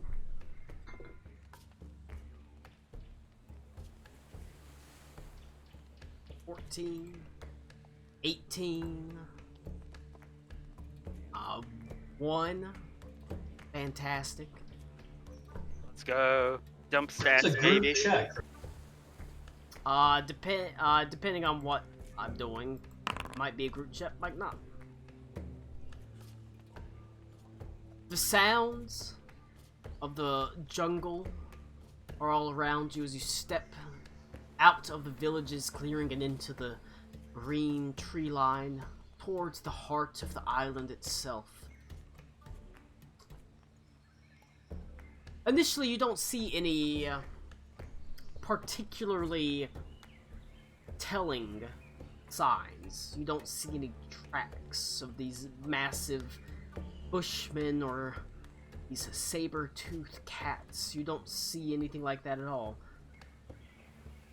But after traveling for roughly an hour into the dense underbrush, Bruce, you see your first, and Ito, you both sort of come across your first sign one of the trees, a beautiful, probably the same type of rich, dark mahogany tree that was used to carve the fine posts and table of the chieftain, have claw marks in it. Massive claw marks. Some horrifically large clawed beast made these things. They've torn the tree up across an entire 3-foot section with sort of claws dug nearly 2 inches deep into the hard wood of it. Do the tracks look like they're scampering up the tree at all? Yes, actually, with that survival check, it looks like they, just judging from it, it looks like they were able to scamper up the tree and down it. I want to look into the treetops, see if I see any of them like working up in the branches. Roll a perception check. I don't see shit. You don't see anything. That's a natural.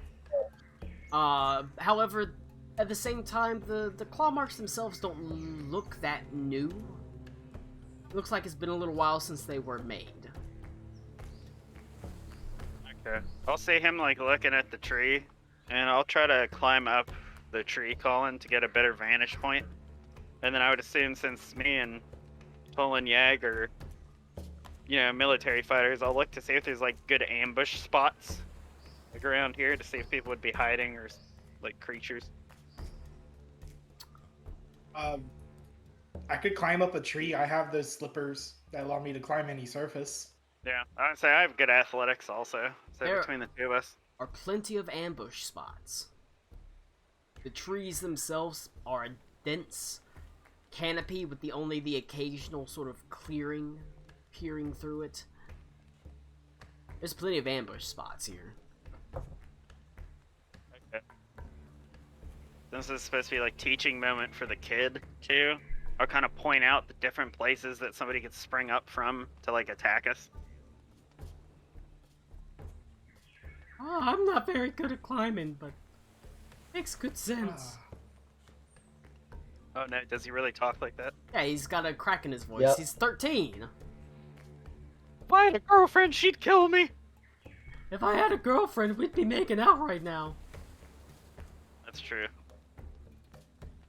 All right. Are you setting up an ambush, or are you continuing onwards? Like I said, it looks like these tracks are a little bit old. You don't see anything up in the trees or anything like that. But you do know this is definitely a treading ground of these beasts. So I'll look at Tolan Yag. Are we more worried about the Bushmen or the tigers? Beasts are beasts. They're predictable. We need to take out the people first. Great. Any beast can charge at us, and we can scare it away or kill it. Can't really predict what these Bushmen are gonna do. We don't know how they We fight. could even Don't know we could what even they get the have. tigers. Maybe we get the tigers to fight the bushmen too. Beasts can turn Potentially. on them. Mate, I guess I like we the could- way you think. One of the things that I like about setting up, if you set up an ambush in like an actual tabletop, is I want to make it so, like, the plan I have for an actual tabletop game is I'll give you terrain pieces, and you can literally put the terrain pieces on the map how you want to set up an ambush. Hey, that's how Rogues to Riches does it. Good shit. Well, Rogues to Riches has Rogues been to riches. dead for Thank you, Connor. has been dead for Holy like shit. 10 years, Connor. So I mean, it was never alive to begin with. I was trying to remember the name of that game. I was trying to tell Garrett so good. about it, and I couldn't remember the name of it. Thank you. I'm so bad that dude just vanished. What Well, game? Can you I blame think we'll do. Rogues to Riches. Yeah, I think we'll do like. I don't know. In my mind, we'll have Tolan Yag and the kid kind of post up in like one of the hiding spots to shoot. Well, he's only And- got Okay. 2 flintlocks that he has to spend time reloading, so. Yeah, well, it's 2 like pistols. I think it's more for you to show him the ropes so he doesn't Sure. immediately get killed, and I will be the Yeah. bait. If you Because want that's to, me. you can set yourselves up on the map however you want. I'm going down the middle obvious path whenever everybody else gets set up because I'm not a sneaky person. So you're heading down like this way? Like I said, it is, as you see, if you want to hide in the trees, you can see the trees. There is, these vines are dense and dangerous thorny undergrowth, so they're a hazard. Then you have a little bit of water, a small pool down here. Colin, what's the range of of the flintlocks again? The flintlock range is, let me pull up Valda's. Oh wait, I have some flintlocks. I'm sorry. They 30-90. Okay. Well, they're 3120 for Valda's. I didn't give you I didn't change the flintlocks in yours. I just changed okay. Since you used So the musket. 3120 instead of 30-90. So it's 3120 actually. Okay, cool. But it's effectively 30 because he doesn't have sharpshooting. Yeah. Yeah. Well, basically, anybody that wants to ambush can ambush. I will act as bait. Colin, Let can you us put get some like clone right there? Is this Okay, or we're fighting Claw marks. We're still looking for the tigers and the bushmen. I just was trying not to get the kid killed, so he's hanging out with Tolan Yag, Essentially, kind of learning how to ambush and skirmish while You- I go in there. you know that you're in the territory of these cats, of this saber-toothed cats. You know, you check for ambushes. They're not in the trees trying to wait to ambush you. It looks like the claw marks they made were a little bit old. But you do know you're in their territory, essentially, in their range.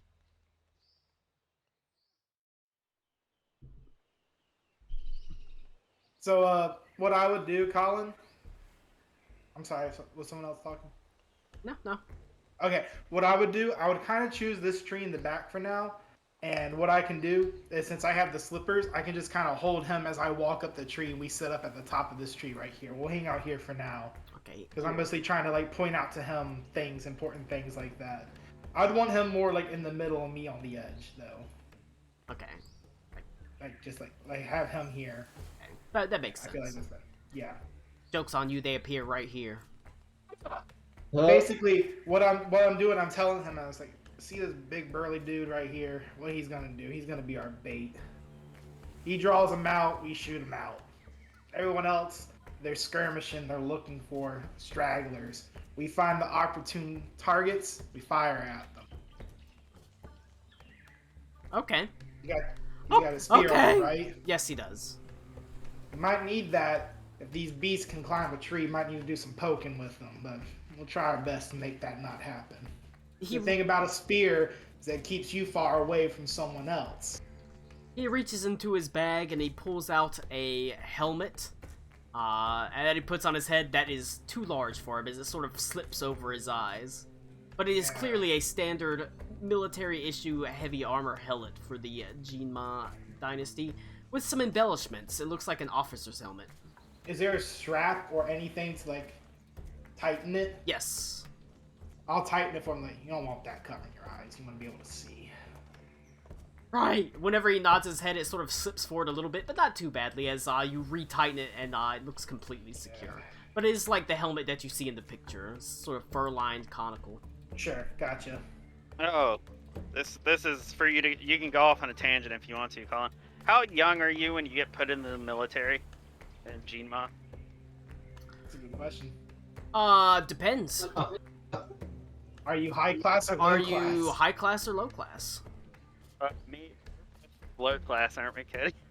Yeah, we're both considered low class. I would imagine You, higher class gets sent to officer school pretty early high if they class. choose to do so. High class joins an officer school at about the same age the low class just joins the grunts, essentially. That's maybe 5 or 6, whenever you start joining that and learning it. Jesus. At his age, Batu could have been a general. That's obviously not true. A terrifying thought. Field Marshal Bantu. But the officers, they start training at as early an age as the low grunts, which is young, 5 or 6, when they start the initial, and that is largely horsemanship is where you start out with.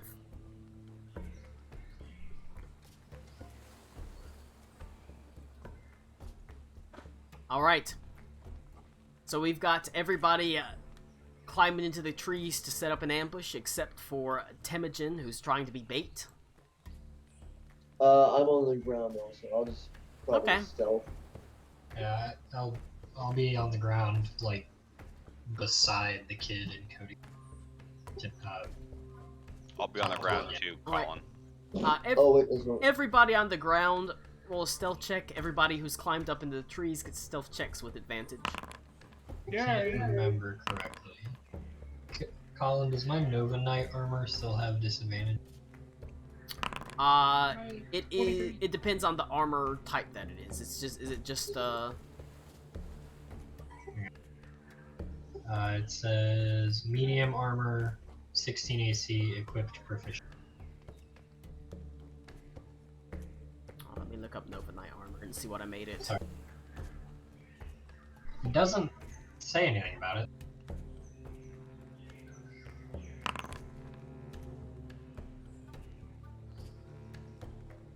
It says right at the bottom, stealth disadvantage. Where does it say that? Right at the bottom of the item, right there. Yeah, medium armor, equipped 16 AC, stealth disadvantage.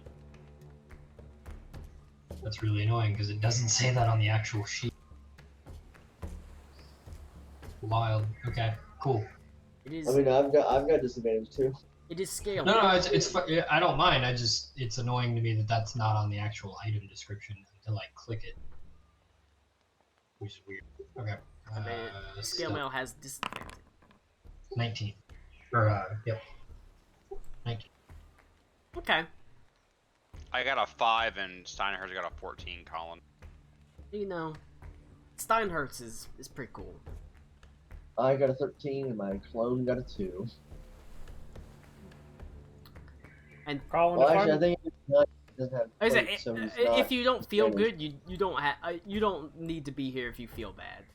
okay, Because I just want to make it's sure. not like I said. If you feel bad, it's Uh, fine.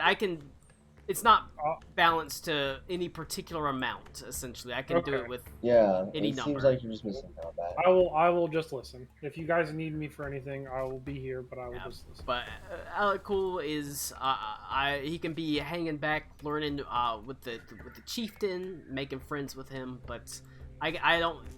You don't need to be there to make the combat balance, basically. Because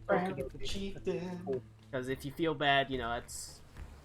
At least you showed up instead of saying your back hurt. All right, Yeah, kick God damn it, Cody. Temujin. You're kind of just out there in the open. Yeah. Dude, the sun glare. Yeah. I thought you were J.J. hitting Abrams a, is I thought directing you were Colin's ripping a campaign. fat fucking Colin, vape are you right now. ascending? What is the sun? Oh, is the sun coming in? Oh yeah. It's amazing. Did the sun? J.J. Abrams is directing Wow. your D&D campaign, Colin. And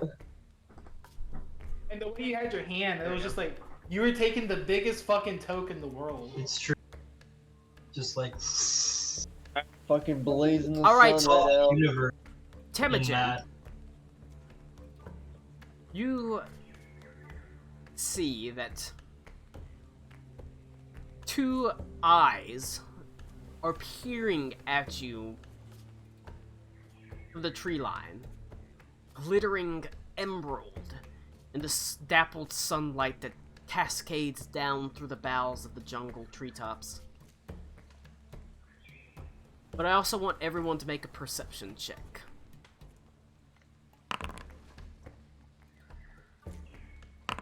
That was a perception check. Mm-hmm. Man, that's the complete opposite of what I got before. 24. That's a I got a big 6. kid. I got a 16 and Steinhart's got 20. Yeah, add some Roll 20 minus initiatives 1. here. There.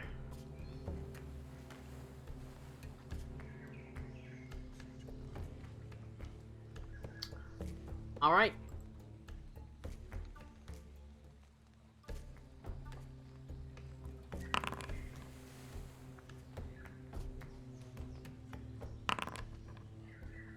Oh my god, I'm on fire. All right, let's do it. Go ahead and roll for initiative for me. Holy crap, Tolan the Ag, OP. Okay, I like how you and me are talking about ambushing and we both get the natural 20 Fucking base. based. Based on y'all having no bitches.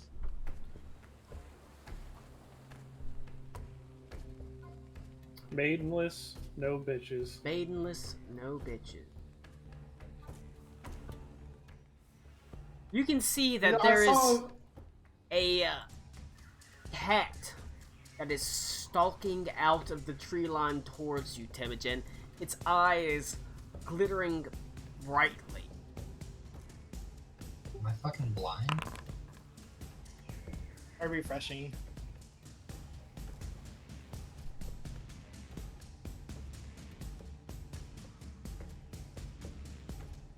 Okay, I'm sorry. Initiative is just 10 plus Dex mod? Because apparently, I don't see an initiative button. I mean, you can just click Oh, it's any. initiative on Okay, here. it's to the left of strength. That's terrible. How would you put it? Like when you bring up the combat tracker, you If can you- just click the dice and it'll roll initiative for you. Yeah, I'd say it's in the Oh, combat I forget here. that. Sorry. Oh, yeah. I was thinking of it as a seal. And let me fix the shadow horde, the thing. Let Well, me see. he just goes He goes after he's you. actually part of my. Yeah, so I'm gonna make him at 9.8. That works.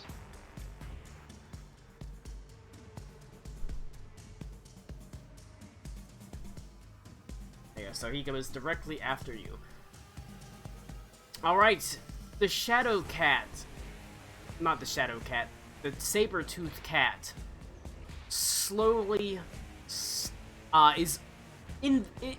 It's wrong to sort of consider it right there. It's actually sort of back here in the cover of trees, watching. So it does have cover for the most part. Obviously, you know, before you say, I bypass cover shooting, I know. But it goes to you, Tolanyag. Okay. I'm actually, if I hold an action and it's an attack action, I still get 3 attacks with that action, right? I generally allow it that way, yes. Okay. I'm going to draw, I'm gonna like, to the kid. I'm telling him to eyes forward, wait for it to move. And I ready my rifle up, make sure he has his pistols. As soon as he moves in to Tolanyag is Mujin, proficient in speaking Swahili. as soon as he moves in towards Temujin, as soon as he's drawn in and distracted, fire. Alright, so And you're... I ready an attack action. When this one comes into Temujin, you're ready an attack action? As soon as it starts to move in towards Temujin or Ito, one of them. Okay. Basically. As soon as it starts to move from that position. Because I don't want it to come to us as soon as it comes its turn.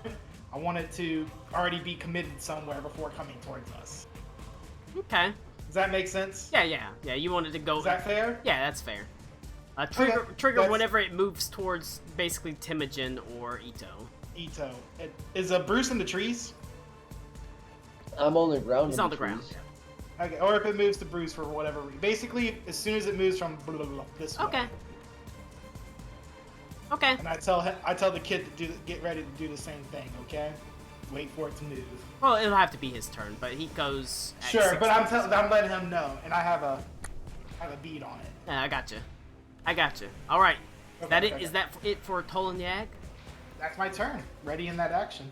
Cool. I think that'd be pretty flavorful because one of his things is supposed to be he has like knowledge about all kinds of different combat situations. So that would make more sense. So these guys got a 30 on their stealth Oh my god. in the tree line as they Hell yeah. are going to pounce on Bruce. As it goes to the Saber-Toothed Cat's turn. Alright, it is going to be a... Oh, he has advantage. 22 versus armor class against Bruce. That's one hit. Alright. As the claws rip into you, it's gonna do one claw attack for 11 points of damage. It's going to do a second claw attack against you. Oh wow, that is only gonna be... Jeez, that's gonna miss. You rolled 2 4s, what the fuck? Alright, he's gonna do the bite attack. That is gonna be a 24 versus armor class against Bruce. That's it. The bite does 5 points of piercing damage, and I need you to make a Constitution saving throw. 1 second, I'm gonna try, where the fuck it is. There it is, Stone's Endurance. D12 plus 2.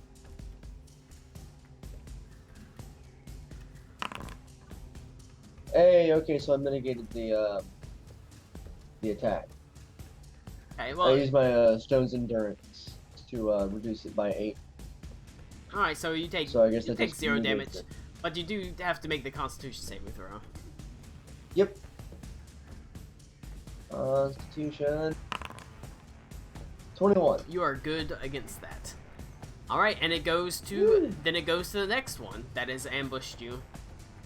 Oh fuck, that was just one of them? That was just one of them. They get 2 claws and a bite. Luckily, that is a 14 versus armor class, even with the advantage. That's a 20 versus armor class. That's a hit. Oof, bad roll. You take 7 more points of damage, Alright. and that is a 24 versus armor class. That's another hit. You take 5 points of piercing damage. I need you to make a Constitution saving throw. Alright. And I'm gonna, I've been just trying to keep track of it, but, I'm gonna use a riposte on one of the misses. That's a fail. Alright. So I'm gonna go ahead and just do the attack. Whenever a creature misses with a melee attack, use a reaction, blah blah blah blah. I'll make a weapon attack. As it rips and it tears into you, your Constitution. Alright. That'll definitely hit. Plus a d6. So that's 17 points of damage. Which one are you hitting? The On bottom that one? Well, it was The second it one. was the second one that The second one that yeah. attacked was the bottom one. Minus 17, okay. But failing the Constitution saving throw, your Constitution is reduced by 3. Oof. Is that temporarily? It is, you have to take a long rest to recharge it.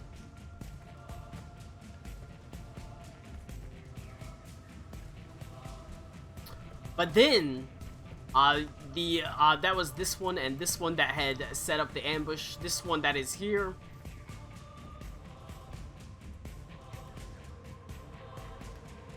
It is going to, they're not smart, they're not particularly smart animals, so it will just, charge straight at Tolanyag, so you do get to fire your shots off. Or, I guess, Tolanyag, you get to fire the shot off.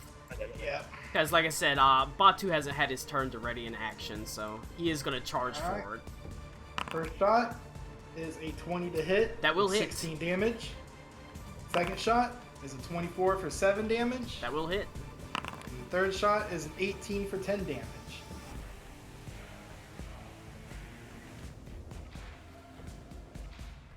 The 18 hit. All will hit, yes. Oh yeah, I was gonna say I like how it was minus 52, Colin. Yeah, no, I accidentally took off all of his fucking health. Oh, cool. Do that. I like that better. There we go. Alright. But as it charges, you fire off your shots, but it's not enough to bring it down as it charges Temujin. Its claws raking into you. It does do significant damage to it. They're not exactly the strongest of boys, to be sure, but it's going to make an attack against you. That's a 27 to hit. Crazy enough, that hits. That does, Would you believe it? 12 points of damage.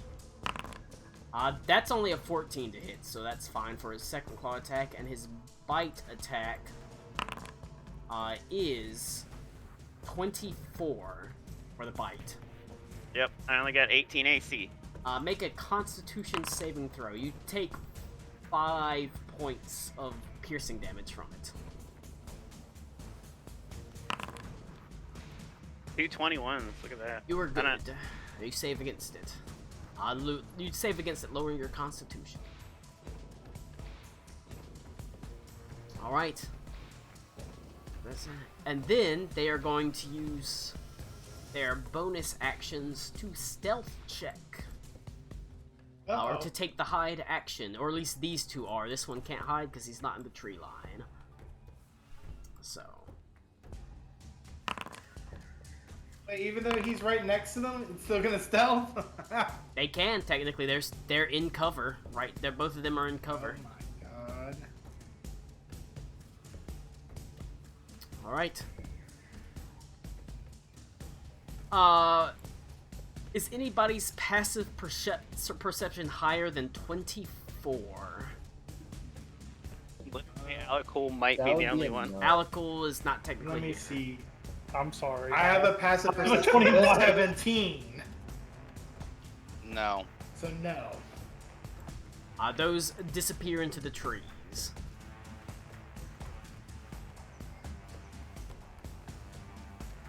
Alright. Goes to Temujin. Okay. Bonus action compelled duel on the one that's in front of me. So he needs to make a wisdom save, I believe. Okay.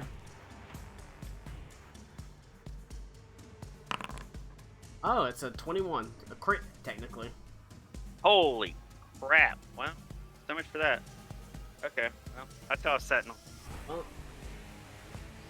the unfortunate crit, but their wisdom saving throws are not super high, so don't feel bad about that. Gotcha. He's getting glaived, baby.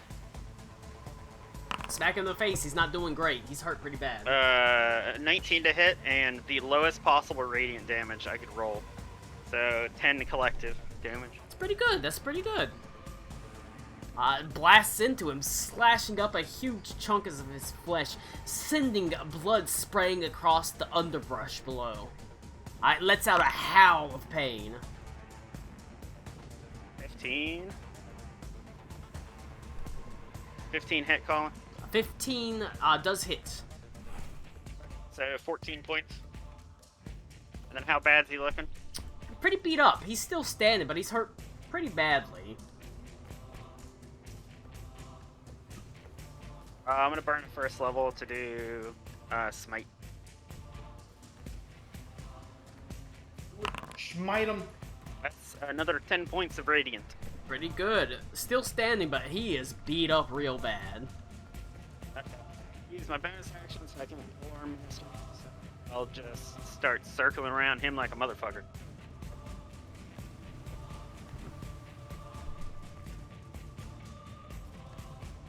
Yep, that's it for me. It's pretty good. Give him the old move around. I'm impressed. It looks really good. Alright. From Temujin, it goes to Steinhertz. Steinhertz. Give him the hurts. Who's a big pig? I'm gonna charge this one with Steinhurst. Hell yeah. Give him the big pig. The porkening. Chair. Oh, it hurts so good. Oh.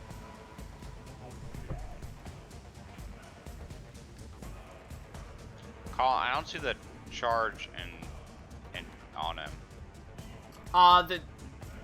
The charge is just an ability. It's Oh, I see. Okay. I yeah, see it's it. not an actual attack. It's just a bonus you get when you move and then attack, essentially. Okay, well, it's gonna roll attack. I don't think it hits it with a 13. Unfortunately, it does not pierce. Even though they're not armored, they do have natural armor. It does not quite pierce it. Well, Steinhart's tried. That's its turn. Alright. Tolanyag. Batu. You can see his hands shake slightly as he levels a pistol past Temujin, aiming at the actual werecat itself, the saber-toothed cat. As you can see, his hands tremble slightly. The first time he's ever wielded these in an actual combat, as you guys sort of have to place your hands on his to steady his aim.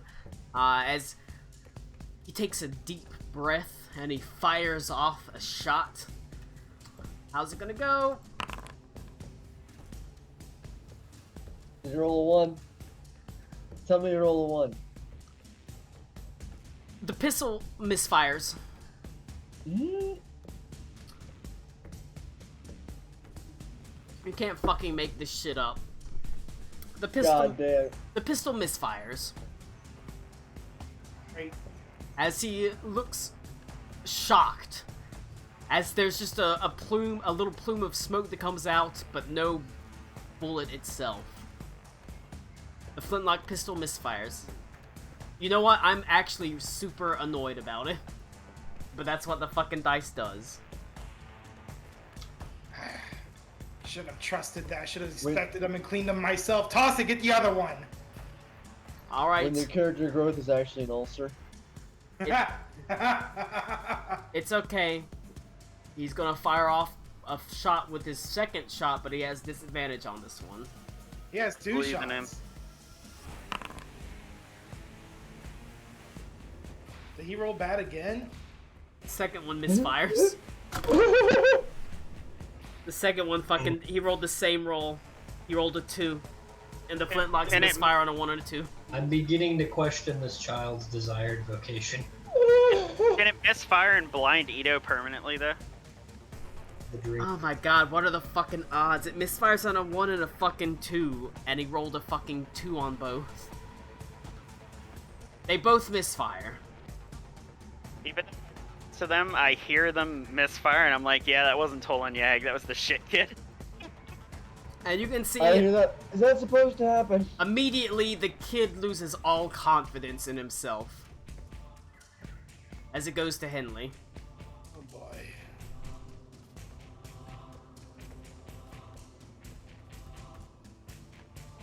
Well,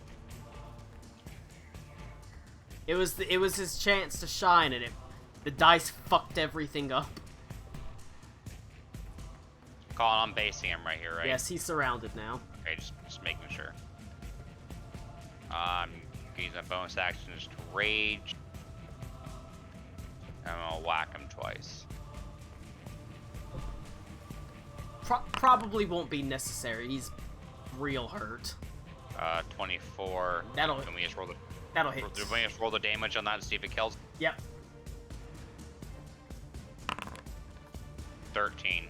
That is enough to finish him off. However, you do know that there are 2 that are still hidden in the trees somewhere. Do I know they attacked Bruce? You know they attacked Bruce, but then they were able to disappear and stealth into the trees once again. Well, I'm going to move to Bruce. Then that's my turn then. That. Okay. Because I assume I knew where Bruce was, right? Yeah, Bruce is on the ground. Okay, then yeah, I'm gonna move to Bruce in case they pounce him again or whatever. That'd be my turn, Colin. Alright. I goes to you, Bruce. Like I said, the remaining 2 have re-stealthed, essentially. They managed to climb into the trees and essentially move away. You can use an action to try to discern where they currently are, or you can prepare ready an action if they attack you or do something. It's up to you. But you know they're currently stealthed, and either they're ready to ambush or they're going to try to run the fuck away. You don't know what they're going to do. But their stealth check was higher than I think everyone's passive perception except Alec Cool's. So, and Alec Cool's I not think here. I'll try and make a perception check. Okay. See if I can put him out. At the very least, I know I can get out. 18. Nope. Probably not gonna. Not high enough to beat their stealth in the trees. Alright. Then I will. They are stealthy boys. They don't have a lot of hit points. Yeah. But Oh, they're oh good no, at they're stealthing and jungle ambushing. cats, man. They're high dex as fuck. So I'm gonna use half my movement to swap, and then I'll move up 3 with the rest of my movement. And I don't think I can do anything with the bonus action.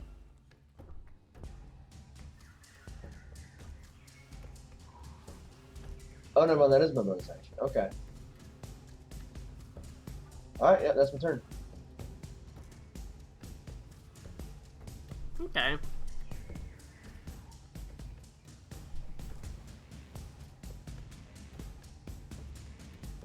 I forgot that teleport takes a bonus action and half my movement. That's it for you and the Shadow Boy. It goes to Ito. Currently, you do know there are 2 more cats, but they have stealthed and they are hiding in the trees. You're not quite sure where they are right now. You can use I an can't see action 'em. to try to see them, or you can ready an action if they reveal themselves, or... But currently they've managed to stealth and hide in the trees.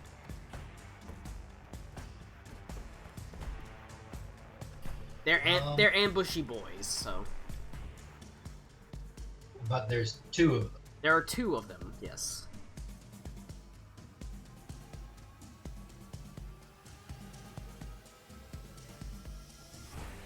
I am going to...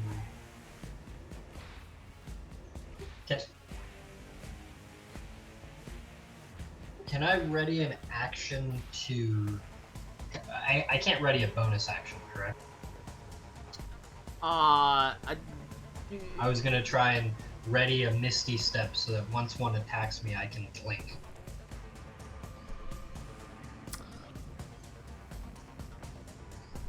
You could, I suppose, theoretically. You could ready casting a spell and just cast Misty Step. But that's my action. Yes, that is your action.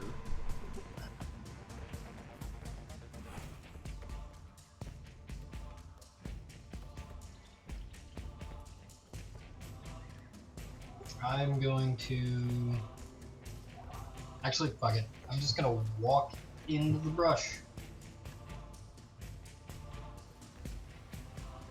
And then he was never heard from again.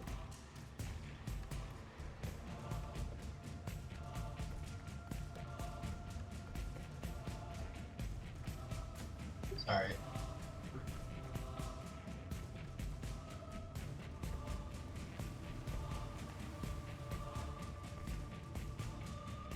Sorry. I was hearing weird stuff.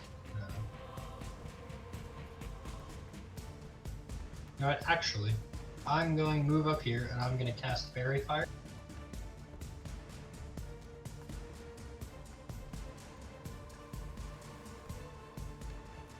Here, it's a cube.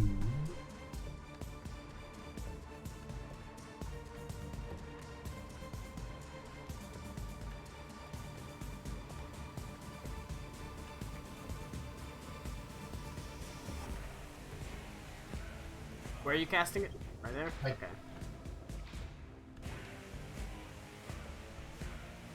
Alright. You're casting Fairy Fire?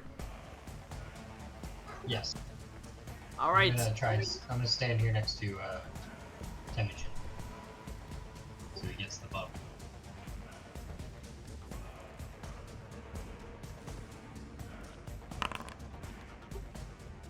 Anything? Any revealed with the Fairy Fire?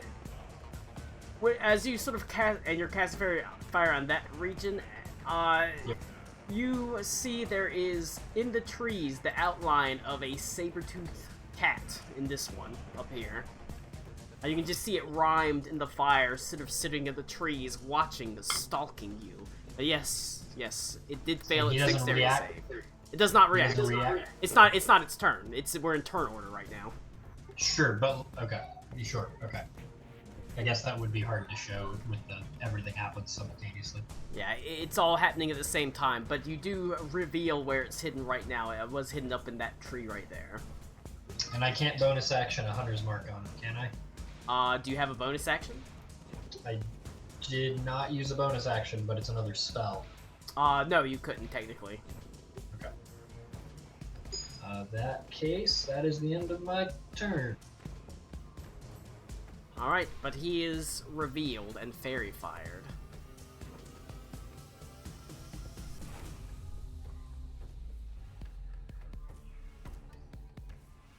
That's my turn. I'm trying to mark him.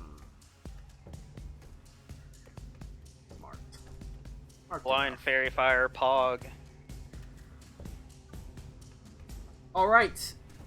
It goes to Tolan Yag. Currently, this one is now outlined in fairy fire, despite the fact that it's hiding in the trees.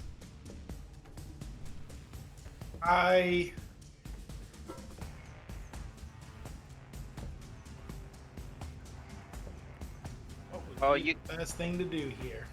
I say you get advantage shots too, Cody. I sure do.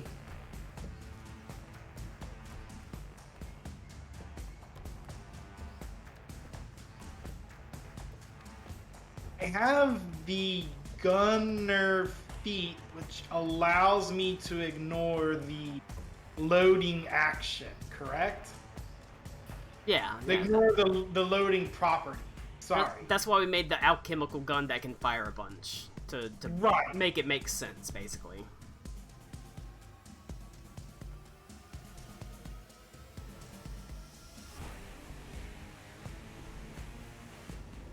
Okay. What would he do in this situation? If you don't pep up the kid, I will. Oh shit, metagaming over here. Well, no, that's what I'm trying to think of. Would this be a situation where he really cares, or is it a... Every situation is a situation where you really care with gun safety. You do know there is another cat At least around one. here as well. At least one more. At least one more, for sure. The second Well, I one mean- was not revealed in that. I mean, I tell since the we're kid, oh, you after go. I put like the little bit of extra powder on the end of like in the gun, it's like get your head in the game, kid. It's gonna happen. And I look forward. I use a bonus action for my I was like, unwavering spirit. If you want to, you can use your action to clear his guns because they're both misfired I and was- jammed. I was thinking that, but He did roll that is not what really he would do. unfortunately badly. That is not what Tolan Yag would do right now. Okay. So I'll give myself 10 temporary and hit points. I have advantage on my rolls. I'm gonna fire my first one, and I'm gonna do the -5 to the attack roll. So with advantage, does it have minus AC with fairy fire? No, you have advantage with it on fairy fire, so you had advantage anyways. Well then can I take back the fighting spirit then? No. That's fair. I guess that's fair. I only used it. know because Connor literally posted in chat 2 chat messages up. I forgot I thought fairy fighter was a reduction in AC. That's okay. It's fine. Cody, I also said you have advantage on your shots at the beginning of your turn. I know, but I was thinking about other things. It's okay. I'll go with it. That's a 20 to hit. 20 will hit still though. Okay, and that's a 23 damage hit. Alright. Because it's plus 10 damage. Blasting into him. That's a huge chunk of his damage. They're, like I said, they're not sturdy boys. That is a 22 to hit with 19 damage. And then that's a 22 to hit with 20 damage. Alright, he's fucked up pretty bad already just from that series of shots, but he's not down yet. Okay. That's my action and bonus action. It's my turn. Alright. Is that it from Tolan Yag? Yep. It goes to the turn of the cats, who are going to leap from the tree line. There's a springing as this one leaps from here to here, as it's going to attack Ito. Poor little white boy. Poor little white boy. Oh wow, that is a crit for the first saber-toothed cat's hit. That does 16 points of damage. And then it will make its second attack. Which one's attacking him right now? The This one one of up, the north? the top one, yep. Okay. I'm sorry, that was 16 points of 16 damage? points of damage, yep, and they're doing 2 claws and a bite each. The second claw is a 27 versus armor class. Hang on. I can never remember what my magic number is.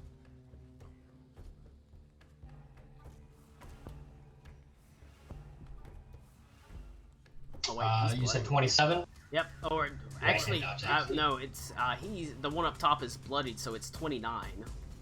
Then, yeah, that'll hit. You take 7 points of damage, and then it will make its bite attack. 27 versus armor class. I'm sorry, 27? 27. I cannot do 27. You Or I will cannot- take, for that one, you will only take 5 points of piercing damage, but I need you to make a Constitution saving throw.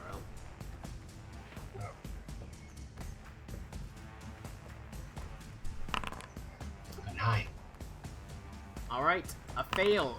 Your Constitution is decreased by 1. The number 1? The number 1, yes. Your Constitution is decreased by 1. It is healed with greater restoration or a long rest. Okay. It is going Just, to... Yeah. want to notate that, because I want to make sure that goes away. It is going to go to the second saber-toothed cat, who is jumped in for an ambush.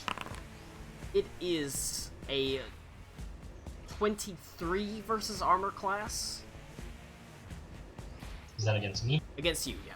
They if they can ambush and get advantage, they do that. Sure, I will block that one. Okay. So you will use your defensive duelist thing. Beep, bing. Makes my AC 26. Okay. Its second attack is going to be a 20. I have the math is fucking hard. A 26 versus armor class. Sure. Not a good roll for him for damage. It is only going to be a 8. And then he will do his. Oh, sorry, I don't know why I did that. He will do his bite attack. So he took 8 damage because I'm pretty sure a 26 hits. I don't imagine this one's gonna run away, is it, Colin? I mean, Which one's the outlined one? Is that the one Say- with the it's mark? the one up top is the one that has the fire on it. I was gonna say, this guy's like surrounded. And this Nice. guy's surrounded. They do have bonus actions. They basically have a rose cunning action, so they can hide, dash, disengage as a bonus action. I'll just use But my sentinel. it does. Oh, you got it. It does. It has this one down here has a final bite attack against Ito with advantage. Oh, that's 21. That is my armor class. So it does hit. You don't have defensive duelist because you already used it. Well, since they're like rogues and I won't be able to hit it anyway, I'm gonna use my sentinel reaction to make a melee attack against it since it heat Ito also. Okay. How much damage for that bite? The bite does 8 points of damage. I need you to make a Constitution saving throw. Oof, I'm at half health there, boys. Did 16 slashing through Oh. radiant, by the way. Okay. Your What's my con loaded by now? just one. They've rolled ones on both their Constitution reductions. Okay, cool. But how much damage did you do to him? 16? 16 and then 3 radiant. Right. Pretty good damage. So they're both beat up pretty bad. So they moved, they attacked. they're going to bonus action disengage and use what little movement they have left to 15, 20. But they can't hide, right? They can't hide. At this point, they can't hide. They were able to bonus action disengage, use the remaining half of their movement to move 20 feet away, and then they're unable to hide. But it immediately goes to Temujin. He ain't getting away from me. I run the little dwarf legs all the way over there. Alright. Shit. Wait. Oh, Henley's within range. Cool. 1 second. I am in fact in range. Is that technically flanking, or do I need to move down one more? You'd have to move down one more, technically. Just enough movement to do that. Nice.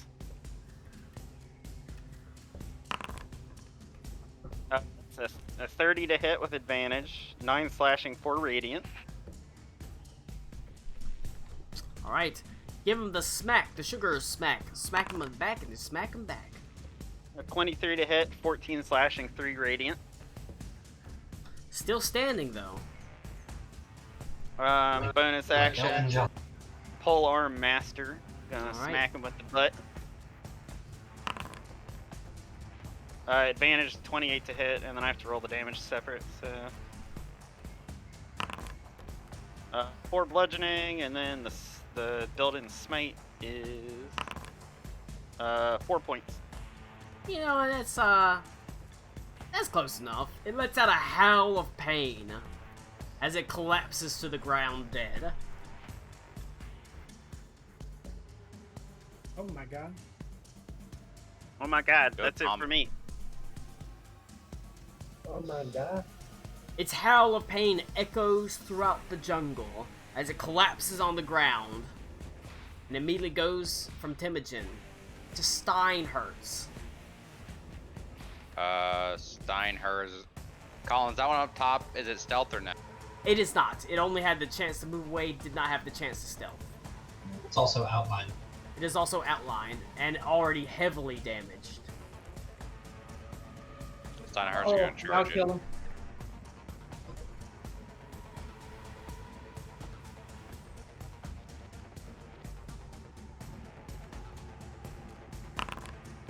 It's a hit with a 22. It does. Dang, 2 6s. Yeah, 2d6. Yeah, and it does additional. He got that big charge damage too. Yeah, I have to do that. I have to add that in, right? You have to add that in, yes. So you have to add 2d6 in, basically. 24 Jesus damage. Christ. Steinhertz gores this thing, already hurt badly. It goes down as Steinhertz just buries itself in its stomach. Its tusks damn. crackling with sort of scintillating lightning energy that sort of pierces throughout its body. He dies. He was already hurt pretty fucking badly. As it lets out a howl throughout the jungle as it just collapses onto the ground. Just sort of every now and then this energy sort of causing it to twitch a little bit. But it is dead. When it kills it, I scream, "That's my boar!" The big pig. Alright. All of the saber-toothed cats die. Their howls of pain echoing throughout the jungle.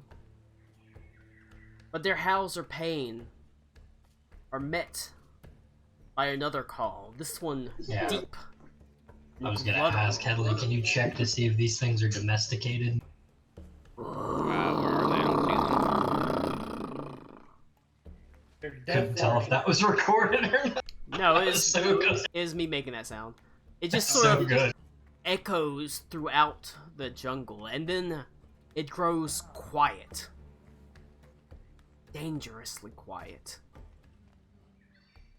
Master Headley, do you think we have time for a short rest? You can roll a survival check if you want to, Henley. Or a nature check. A nature check would also do it.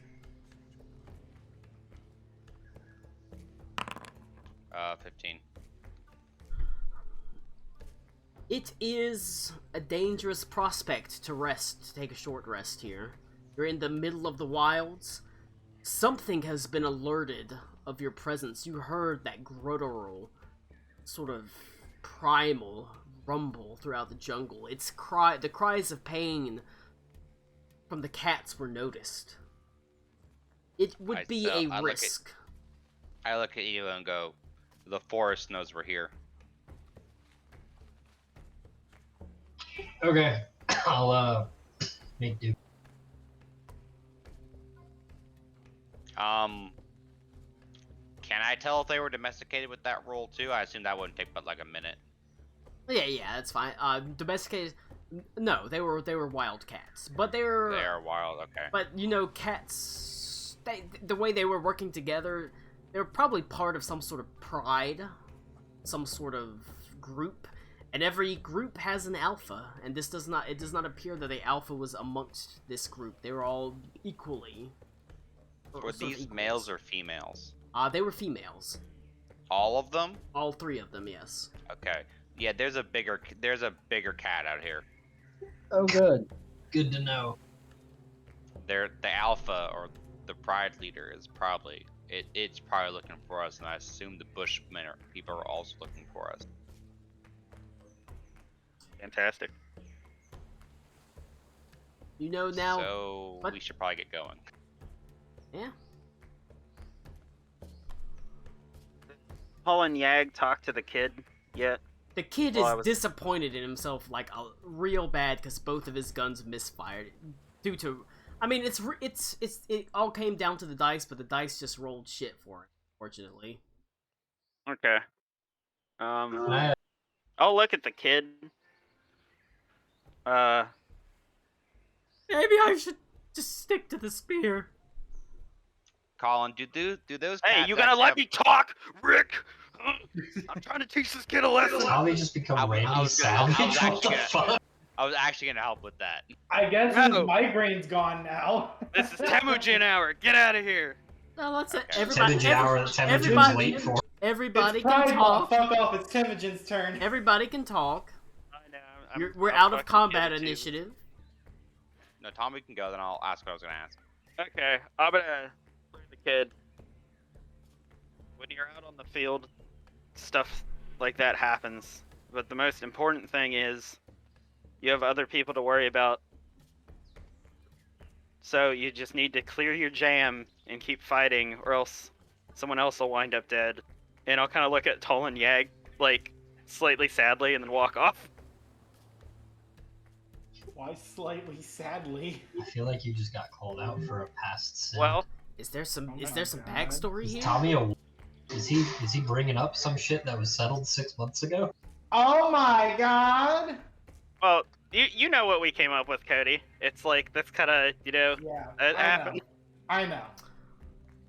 Temujin. I have to play into the intrigue. Temujin loved sucking dick, and the person that he loved the sucking the dick of died. So Mid suck. He had a jam that Mid-suck. backfired. Have and we ever- died. Oh no, Tolan, yeah, you can see Batu a fate worse than death. starts awkwardly kind of berating himself while he starts sort of clearing the jams in his guns. So stupid. What was Henley gonna do? I'll let Henley speak. Colin, those things were they actually covered in like spikes? No, were they covered in spikes? No, they were just Yeah, okay. standard. They're like saber-toothed cats. I'm gonna go up to one of them. Can I rip a tooth out?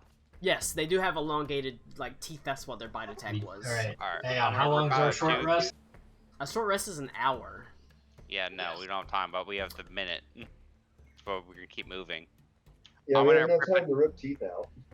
I want one tooth. Give me a nature check for harvesting. I'll give Ito. I suppose you have a 10. much larger pool than I do, don't you, Tommy? Yeah, you're able to get a 2 teeth from the Yeah, 3 I was total. gonna say I was gonna give him the help actually. I'm down 43, so I'll let you decide how much you want to. Well, if you wanna help him, I'll give you 4 teeth. Okay. I'm gonna take the biggest one, and I'm gonna hand it to Baku, and I'm gonna tell him, "Good hunt, kid," and I'm gonna walk away. Look, things happen. These Can't we just tools. hand that kid a fucking participation trophy? Yeah, I mean, he's what, 12, 13 years old? That's, you know, he's out here trying at least, so. He does Almost take the spilled tooth. that fucking water. Thanks. But he does treasure it. He tucks it into his coat. Clears his guns with new resolve. Nods his head. These are just tools here. Sometimes things are gonna not go as we planned, especially with something as complex as this. All you can do is to strive to do better next time. That's all we can do. Shit's gonna happen. I mean, what are the odds of rolling a 1 or 2 on a dice next time I attack? Oh, Never say the about odds. a 1 in 10 chance, honestly. Damn. But he nods his head. Well, things didn't go great this time, but next time will be better. I'm gonna find my dad's body, and his horse, and my mom. I'm gonna take him back home. I'm looking at the party like this I'm like, there's no way that body's way fucking gone, dude. There's no way we're finding that body. Yeah. We'll find Yeah! Yeah, we'll get him. No, don't worry, kid. Alright, but regardless, or should I say irregardless, ha ha ha ha ha. Fuck you, grandma Nazis. Does your dad have like a... I haven't talked to my dad. My dad lives a mile away and I haven't talked to him in months. So. Does his dad have like a trinket, a necklace, something he would recognize enough to be able to describe? A horse. He has a horse. No, I know the horse. Nope, I there's can't not do it on a horse. He would have 3 flintlock pistols with him because he had a brace of 5. They look like this and one. left 2 to his child and kept 3 for himself. Can I cast locate object with that vague of a description? For a second, I thought Connor was gonna hold Possibly. up a flintlock pistol. You know, I'll allow it since if you want to spend the resources, yes, because you're not getting any rests here. It only lasts 10 minutes, but it's 1,000 feet from me. Okay. And it only lasts 10 minutes? It lasts 10 minutes, but it's a level 2 spell, so I could keep casting it. Okay. There's a 10. Roll a d20 for me. Oh, wait. Hang on. The spell can locate a specific object known to you as long as at least once. Actually, I'm Alternative gonna. spell- I'll let you think about it. I'm gonna go pee, but roll a d20 no matter what. You rolled a. He remembered it this time, yeah. Yes. You rolled a 15 on the d20. Basically, I was determining, how many minutes it's gonna take you with 10-minute spell casting to sort of come up with how long it's gonna take. It takes about 15 minutes, so it's 2 spell slots of that, or 2 casts of that spell. But Hang on, before you continue, I gotta let my dogs out. Sorry. well, I will talk through the description. I know. You find that you're cautiously moving into the jungle itself. Being careful, being smart. Hold on. Okay. Now that you're back, in the first 10 minutes, like I said, you continue sort of going through the jungle slowly with the group, keeping your eyes to the trees, but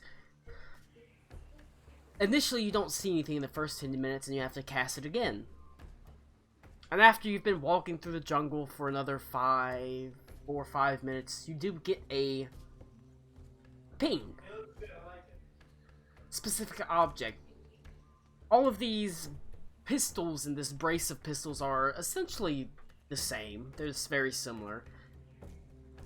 And so you get a ping for this tool, this weapon. Heading towards the center of the island. It is close, and you feel like it's moving. rapidly. And then you feel a second ping, and then a third. All 3 pistols rapidly moving around you, spreading out Can I- around you. Oh, wonderful. Do I have an opportunity to react to that? Yes, there's all you know is you feel they're close to you, and also almost forming a perimeter around you as you walk into the Yeah. heart of the actual island. I'm gonna send a message to Henley and say, I have good news and I have bad news. I found the kids' stuff. The bad news is we're surrounded. Oh, I'm really glad I have you here telling me that. Yeah, You're that's not welcome. great news at all. I told you they were coming for us. I'm gonna go ahead and pull, even though it's the same scene, I'm gonna pull everybody to center here. Just, flip it. We'll never know the difference. I don't know, just... Okay. Did Carter get a sense of how many there are? Well, I know there's 3. And they are spread out, so they're moving in different directions around you. Could be officers, or the equivalent. Do you want to just try to communicate with them? I don't know if these kind of people would be hospitable to my kind of talking. So you're not telling Temujin or Tolan Yag, right? I specifically messaged Henley because I was functioning that I was a little bit of ways. Or are we traveling as a group now, Colin? I imagine you're sort of generally traveling as a group. Okay, in that case, I would spread it out. Sorry, I thought I was on my own. I mean, as Baku, can the bush people communicate with us or no?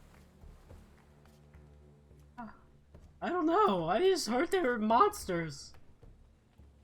Monsters or monstrous? Those are different things. I guess I never really thought about it. How far away? Close, within 1,000 Okay. feet. Oh, well, that doesn't. I'll do this anyway. They're not close enough, but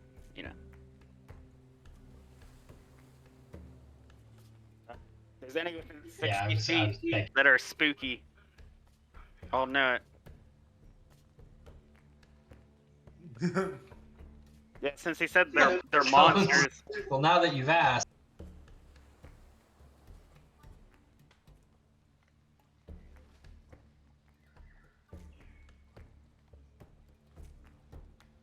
Wait.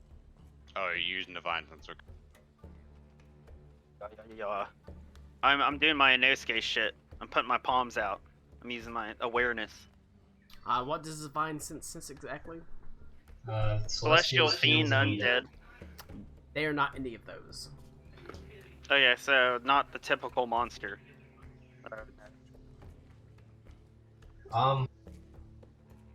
You can feel it getting closer to you, slowly, cautiously, moving inwards. I'm gonna detect thoughts, but that won't do anything until they're within 30 feet. Go ahead and roll a perception check for me. Ito, you can give it to me with advantage because of the locate object. 24 crit for me.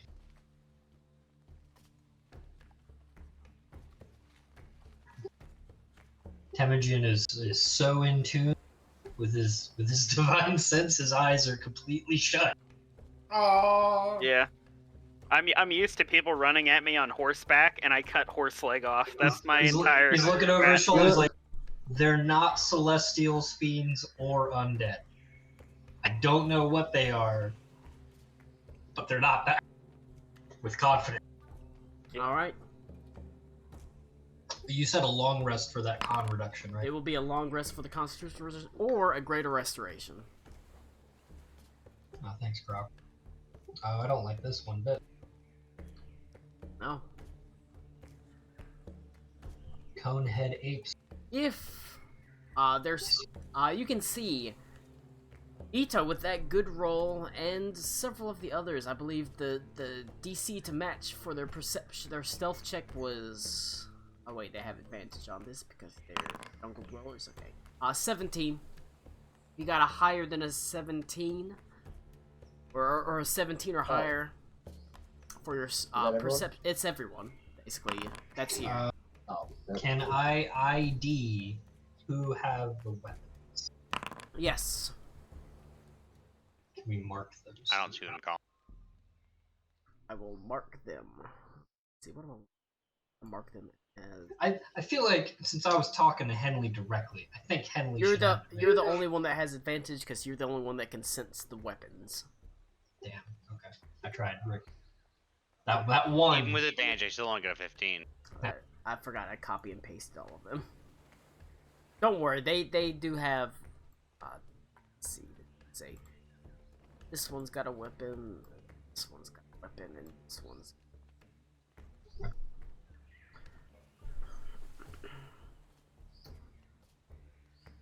Ito, who got higher? Who got a 17 or higher?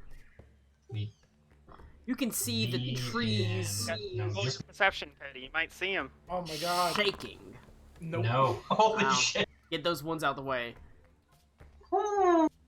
Your sense of these weapons allows you to have your eyes drawn to the trees themselves as you see the bushmen, these great apes, cautiously moving through the tree tops. You can see they are not bare or covered in fur. They actually wield what appear to be rudimentary weapons, spears that are made of wood and stone. They have armor on them, leather armor over sort of leather breastplates over their body. But you see 3 of them wield a single pistol from the brace of pistols that Batu's father had. You can see them resting on rough leather belts at their sides. They appear to be the largest of these apes, and you can see they surround you. You're completely surrounded at this point. But they're not rushing in, they're wary. Their eyes look at you not necessarily as enemies, but as outsiders, to be sure.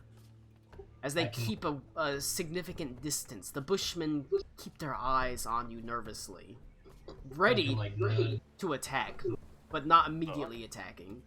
I want to take a step forward. I don't know what Ida is doing. If I can nudge Henley, and I'll message to him, and I guess I'll message to everybody in turn. It's like, there's at least 3. There's definitely more. We're completely encircled. Okay. You said Say you I'll- didn't want to go talk to them, right? Yeah, I say we'll see what happens. What I got out there. I'm just stepping forward a little bit, and I'll like not put my glaive down. It'll just be at the side where it doesn't look as threatening. Alright, I don't look visibly armed. So. there's a couple of My weapon's like this big.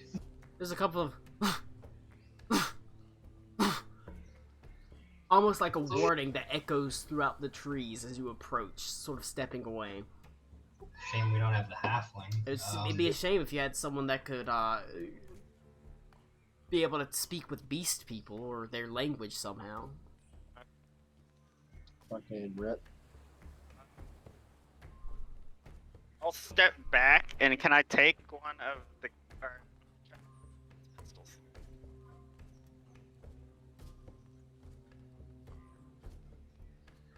Does he just give me one of the pistols, Colin, or not? What do you need it for? He no- didn't. no- He also didn't see them. So. Negotiation. All right, but as long as you give it back when you're done with it. Okay. God, this is gonna be interesting. Oh.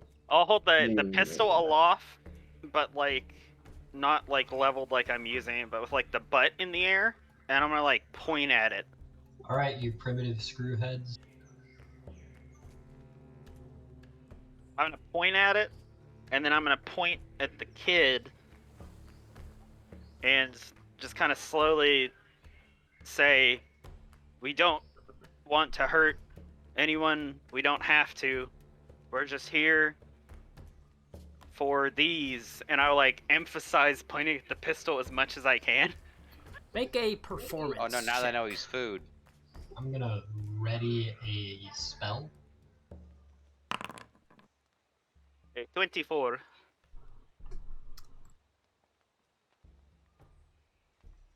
Damn, that's pretty good. Yeah, I didn't say persuasion, Tommy. I said performance. Oh, I didn't hear you. Sorry. But you can keep the roll if you just want to use the performance bonus. So that's a 19. Okay. You, like I said, you're kind of having to, like, gesture and make sort of gestures towards it, because they don't seem to, they're clearly not speaking your language. But they do seem to have an intelligence and a sentience. They're not beasts at all. As you sort of make a showing of holding out the sort of actual butt of the gun, and not sort of threatening them at all. While they do sort of surround you, there is a pause, as if, and you hear the actual echoes of a couple of howls that go throughout the trees as if they're deciding what to do. But one does step forward. It seems he is the leader of this troop. He is one of the ones that is actually wielding one of the guns. And you're surprised he's also clad in armor. It's rudimentary, to be sure. Just rough hide and leather. A belt that is made of some sort of skin, but there is a clear intelligence here. Colin, I did say that I was gonna cast Detect Thoughts. Okay. You hear Unga Bunga in your head. Unga Bunga. Ooga chaka, ooga chaka. As this one reveals himself fully, as he climbs down and from the Jesus, trees. Lord. He has the gun tucked into his roughly made leather belt. And you immediately sense, Ito, his thoughts are... they're a little bit apprehensive. Not aggressive, to be sure.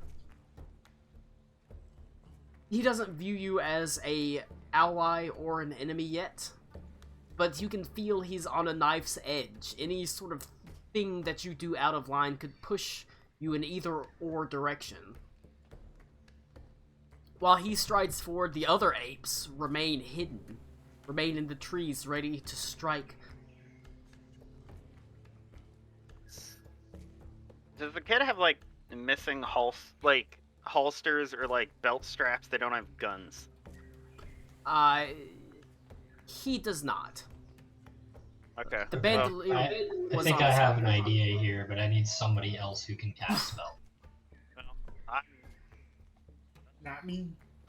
And yet, okay. if Yeah, you... both our spellcasters Hold on, die. yeah, that is true. Hold on, let me double check detect Ugh. thoughts.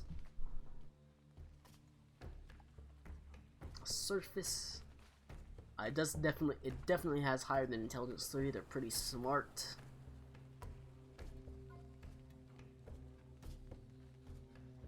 You can try to go deeper if you want to, Ito. But then he knows that I'm doing that, right? He makes a Or wisdom no, saving he knows throw. being done to him, right? Uh, Gain insight into his reasoning. His emotion state. Sees the spell ends. Either the target knows you are broken. Okay, so he knows I'm doing it. Okay, I'm sorry. Because you said apes earlier. Are these apes or are these like proto-humans? These count as humanoid. So I'm gonna do something regardless of what you do, Connor. So. Okay. However, if this happens at the same time, if you're doing something else. I'll get my glaive to the Holen Yog to kind of disarm myself, so I'm not as threatening. I'll get a little bit closer to the guy slowly though, nice and slowly, and I will hand Holen Yag my weapon. Okay.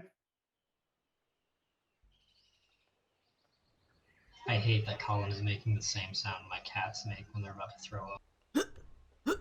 No. Okay. I just point to them and say apes strong together. I was gonna say I hand him my Okay. We M16 come for and I the go sauce. apes strong together. You beat me to it, you son of a bitch.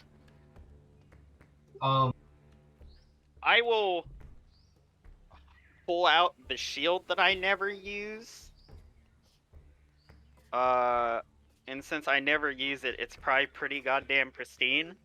And it's got like gold inlaid like horse heads and stuff on it. I'm gonna hold the shield out to him like as a gesture of good faith and see if he likes the shiny. Well, performance. You know what? check. I don't. Can you understand us? Hey man, how's it going, man? What's poppin', slime? It's pretty good, 18. I don't want to assume intelligence, but I also don't want to assume lack of intelligence. They don't seem dumb. They've understood, and judging by this, as it offers the shield, it slowly takes it. Doesn't yank it off of you. It takes it. There's a clear and keen intelligence behind its eyes, although it doesn't speak your language. As it pulls it away from you and looks at it. An excited look on its eyes. I'm gonna tell the kid to hand me his pistols. I'm gonna point at the gun on his hip and oh god, how do I signify this? Well, that's why I was gonna hold up the pistols. And I'll say we had 5. And he died.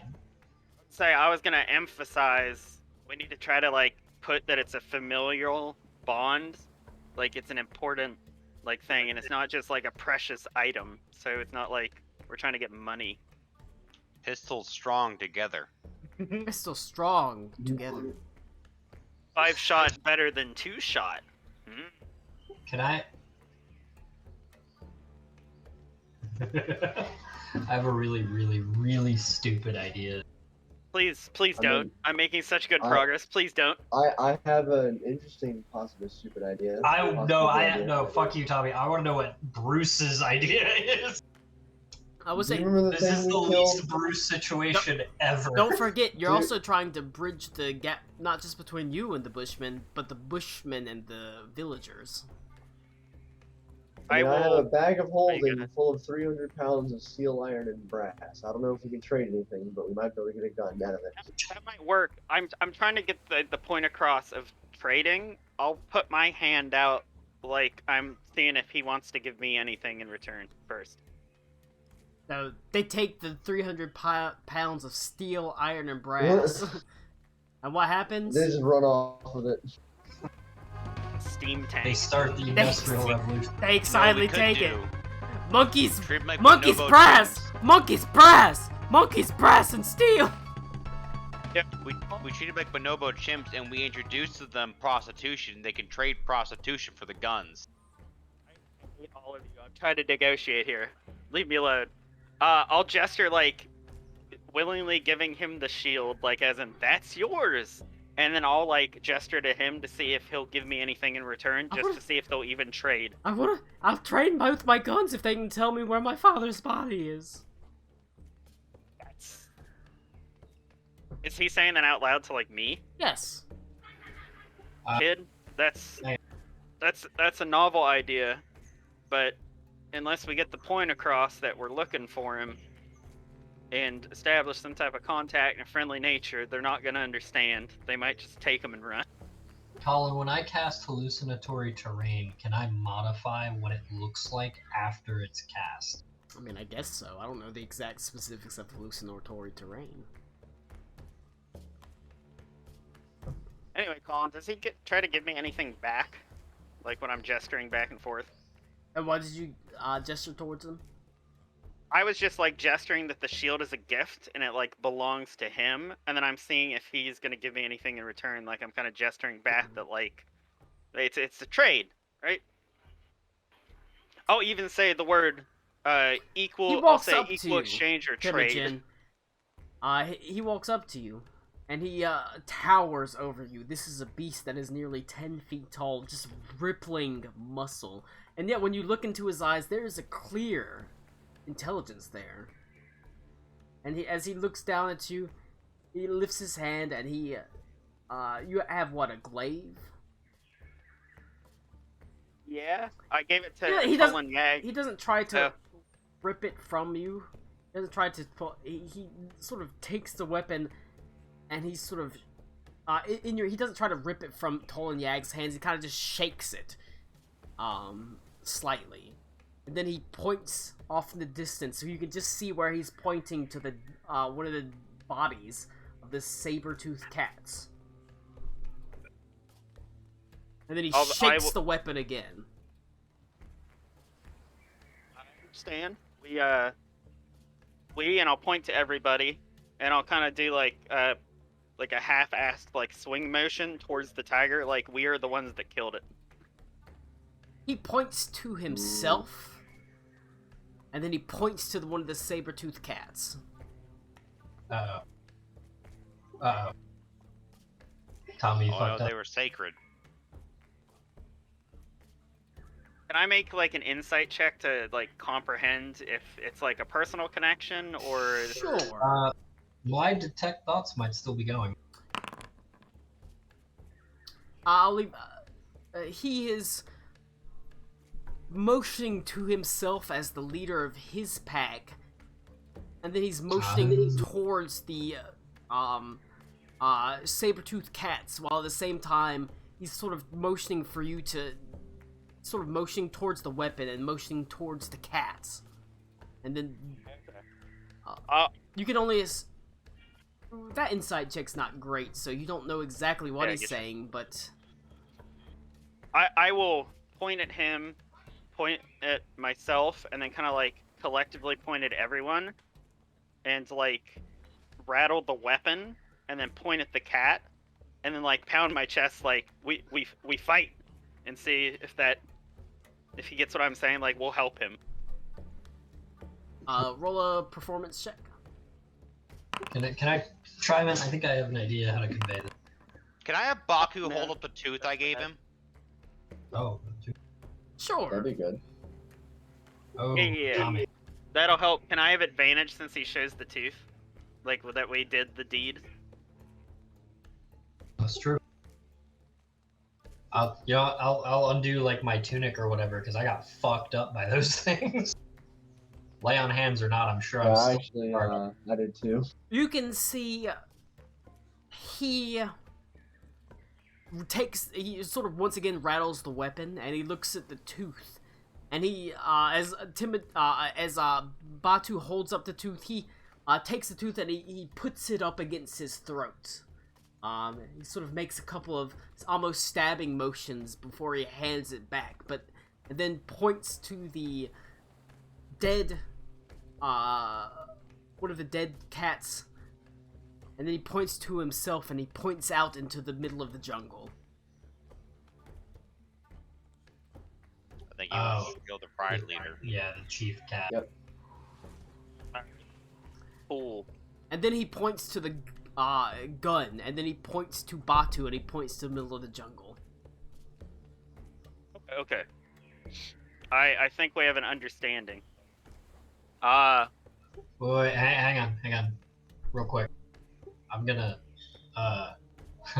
And through this detect thoughts, you don't sense a beast. They're intelligent. They don't speak the same language as you, clearly, and they might not be as intelligent as you, but they are still intelligent. They still have a culture and a society. they're in a clearing with us, right? They're in the jungle with you, yes. Sure, Like I said, but there's is there, several like- up in the trees around you. Is there a clearing that's adjacent to us? Like, Sure, yeah. okay. I want to do hallucinatory terrain, but I don't Oh, want to do this- it on the ground we're standing on. Oh god, this is gonna get so bad. They're gonna get scared. I want to. No, I specifically want to do it like out of sight and then bring them to it. Okay, what do you want to hallucinatory terrain? I'm going to. This is a reach, I think, because it specifically says natural objects. But I'm trying to make it look like his father or parents fell there, and if I can include the three pistols in that as well, I'll use both spell slots if I have to. Okay. I'm basically trying to present the crime scene. Are you Batman detective vision these motherfuckers? I mean, what else are you supposed to use that spell for? Not use that spell with these people? Yeah, you know what I can do? I can do Use this. Speak. Smart dog. Not use. Here's my only thing. We don't even know if these people use magic, and you're popping a giant hallucinatory terrain into And I existence. specifically wanted to doesn't do it matter. out of sight and walk them up to it so that it just Also- looked like it was already there. Leading them away from where they're like in a safe position seems really fucking stupid. Again, Let each me one just has walk a you down this mystical bizarre feat. arcane alleyway. You can see, as you do, No. whenever you do It's this, an arcane alley. and the point is, it does seem to understand what you're saying when you're doing this, but it sort of goes off to the side. It actually, goes and it digs with its hands a hole in the ground, maybe 6-7 inches, and then it puts the gun in it, and it sort of points.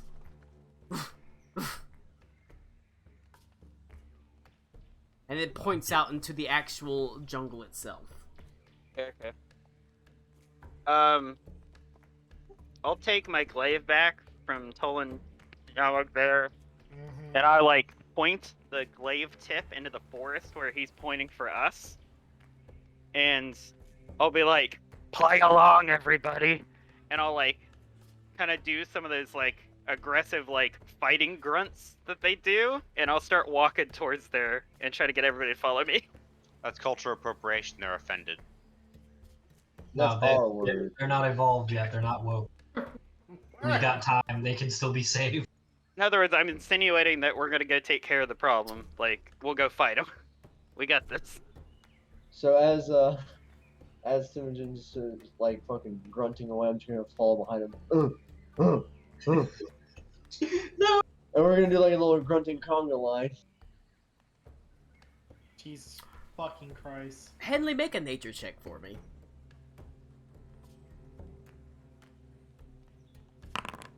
$17. You're familiar with mindless beasts and hunting them. Clearly these are not. And they, looking around them as the way they are arrayed, they actually remind you of a hunting party that you would have hunted with. They're not mindless beasts, to be sure. They're a society much like yours. This interior island is their home, much like as the Coldwood was yours. While they might not be entirely up to your intelligence, they're clearly sentient, and they're clearly able to reason with and bargain.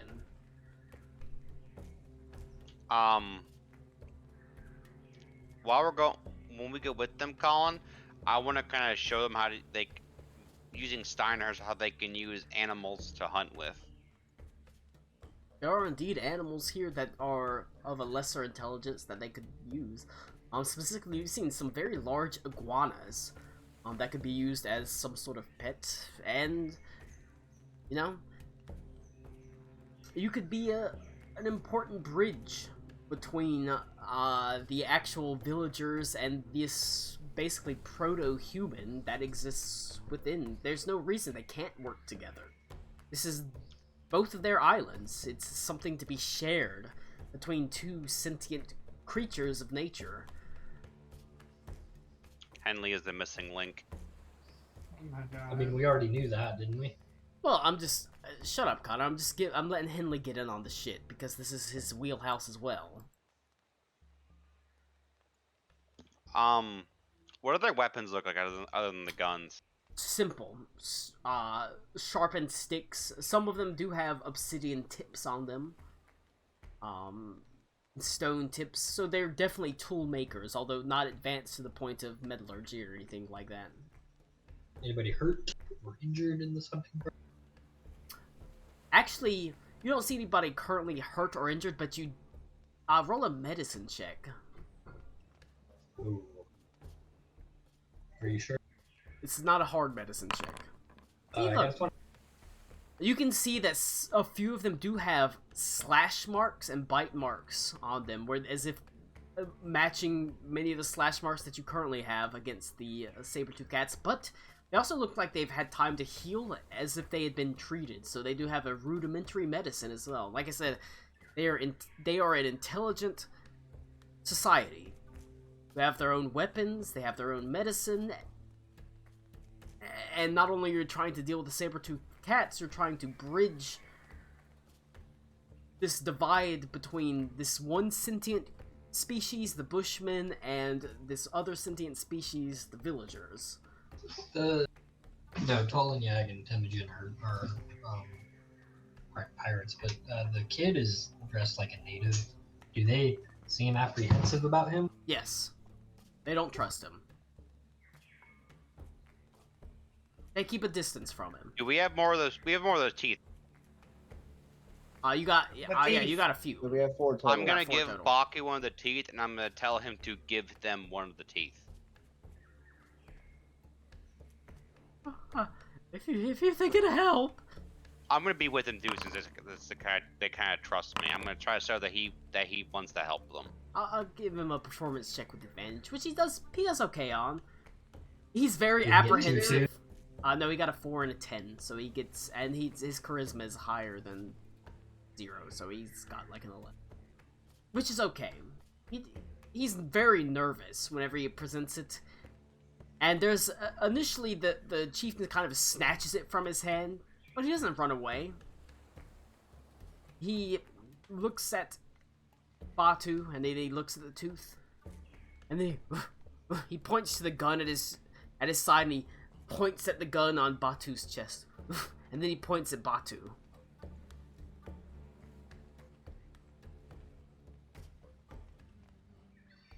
And then he motions, and he points to the tooth once again. Can I use prestidigitation to make Batu look a little older?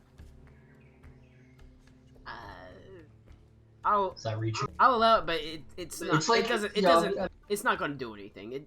That's not something that matters to them. Sure. I was just trying to continue Tommy's line of thought of like we need to show the familial tie. I mean, he's already kind of bought it. Tracking. He's already sort of pointed to the gun and pointed to his gun. And he's pointed off into the distance as they lead you into the heart of the jungle. And as Let's go kill some cat. he leads you in, you can see initially there are several of these apes that are following you, but they slowly dissipate. Initially there's a large handful, then there's a couple, and soon it's only the chief and the 2 that have guns that are following you. Basically the best armed. Okay. While we're traveling, I try to get a name out of him. I point myself and go, I'm like, Henley. Oh, If he reciprocates it at all. I mean, he doesn't speak common, but he is able to, whenever he,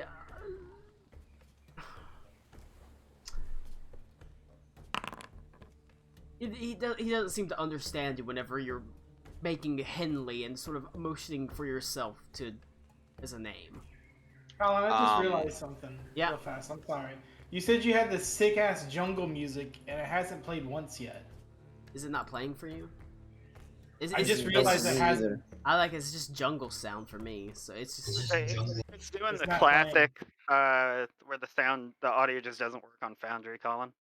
So I you mean, guys can refresh if you want. if you want to that free might fetch it, fix it. I just stopped it and I'm gonna restart it. I was having the same trouble yesterday. So I was running a game, Colin, and I couldn't hear any of the music, but everybody else could. And we 'Cause never figured out why. I can definitely hear the music, so it's at least on the recording. I could hear it. It was just really low volume. Let me refresh. Turn the volume up Colin, some. either way though, I'm gonna. If he doesn't respond, I'm gonna point at myself, go Henley, and then point at him and go Walter. Not Walter. Bartholomew. You should though.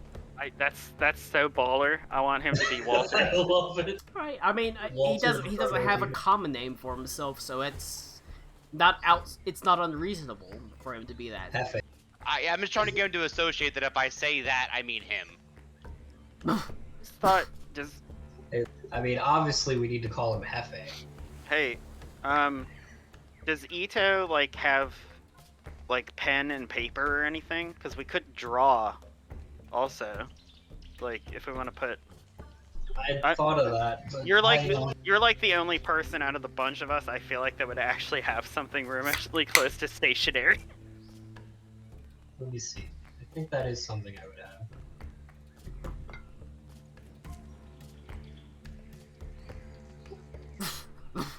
But he doesn't understand. Actually, I have a single sheet of paper. I'm gonna It's assume. fine. I just want the association there, see if I can implement it that I'm talking to him. It's a start, you know. It's the type of thing he doesn't get immediately, but it's a start essentially. I'm gonna assume it's like a bank receipt or an accounting thing. Sure. But yeah, there's probably something on it, and I'll hand it over to. It's a flash. You see, it's Mayor's. It's Mayor's numbers on how to save the Eldoroi, huh? Good to know. I'll hand it to Temujin and say, "Here, what do you? Maybe I'll write. What's the idea?" So he already understands the familiar bond thing. He understands that we're gonna help him fight. Maybe like I don't know, Connor. We're gonna have to like metagame this somewhat. Like trying to like get information about what we're fighting and how bad it's gonna be. Big cat. I understand that, but like I draw a little cat, and then I draw a bigger one, and I. trying- circle it. yeah, like I'm trying to learn stuff about what we're fighting and about the chieftain guy. Like, did the cat do something personally wrong to him, or is it just natural? Like they're just getting hunted, or the fuck's going on? I'll kind of walk up to the chief, I guess, and I'll be like, "Hey, Hefe Walter." And I'll be like,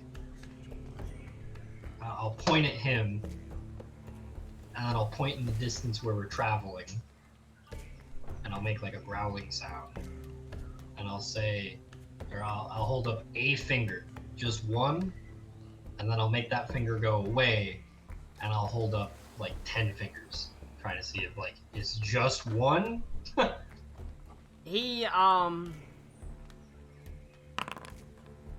He his hand clasps yours as he holds up one finger. He like lifts one of your fingers up, and he points to himself, and he points off in the distance of the corpses of the cats. Just one. Yeah, I think it's just one. So, Okay, that helps. And then to get Cody in here, who just turned off his camera, very sus. I'm here. I'll be like, I clicked Colin? the wrong thing. Codes. you try to teach the kids something about like terrain and where it'd be more advantageous for us to fight, because we're kind of walking into like its den, so we don't all want to walk into an ambush. The most important thing is, you never want to fight an animal or a beast in its death. I'm not just talking about dragons. You never want to fight a dragon in its own den. Anyone who do that would have to be fucking. Didn't we crazy. just literally fight a dragon in its own den though? They were Oh, there. and For y'all He that. doesn't know that. Yeah, they were there for that. That's true. Connor! So Bruce is just like. That's a fucking joke, Connor! Bruce is like rubbing his wrist, like, yeah. Bruce fought a megalodon in its den, technically. I had help the second time. No offense to you lot, but you don't seem like the brightest or the most tactical. Oh my god, you're bringing out the accent too. I've been trying. It's been wavering. How do you do a dwarfy accent like that though? That's kind of. Arr. I am a pirate Top dwarf. of the barn and to ya. Oh boy. Jesus. They're always Yeah, after, Can you do Scottish, Southern, and pirate at the same Or- time? or the tigers after ye, Lucky Charms. You can see the beast sort of leans in, and he sniffs Batu, his great nostrils flaring. As he sort of sniffs his over him, and he nods his head. And he points off into the center of the jungle.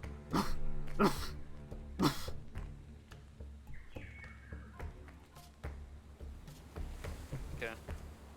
And they lead you deeper. Like I said, at this point, you're close to the center of the island. Nothing left but the chief, the sort of alpha of the bush people, as well as just basically, as much you can only assume, 2 lieutenants, second-hand men, the ones that are armed with guns, essentially, have followed you. But then he, you find yourself at what appears to be a portion of the ground that has collapsed down into the earth. A sinkhole of some sorts. You can see it looks like water pools in a pool above it and sort of rushes down into a natural pool below, forming some sort of waterfall.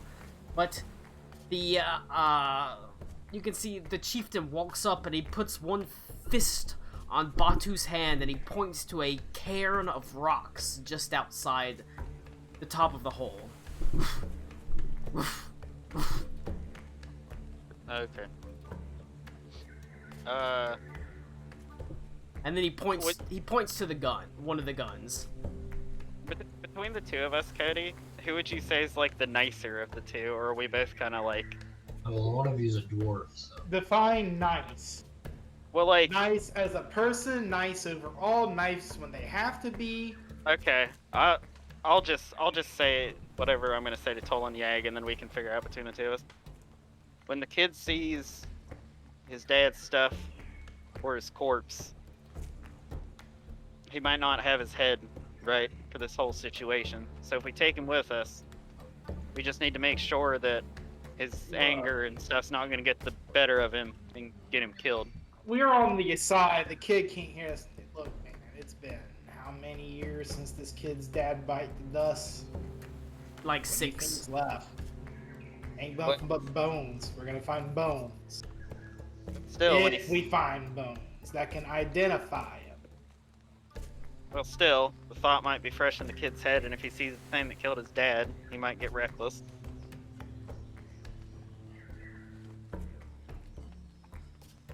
Keep it in mind. Okay, I'm gonna keep an eye on the kid calling to see if his like mood fluctuates or he starts getting like. Roll an insight Stupid. check.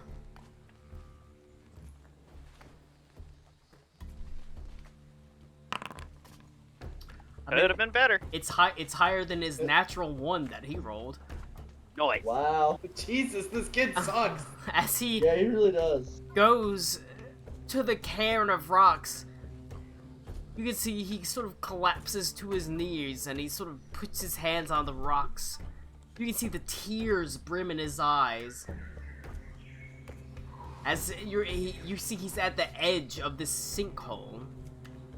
As he sort of turns and he is angry and understandably distraught as he lifts one of the hefty rocks and throws it at the ape. Did you do this?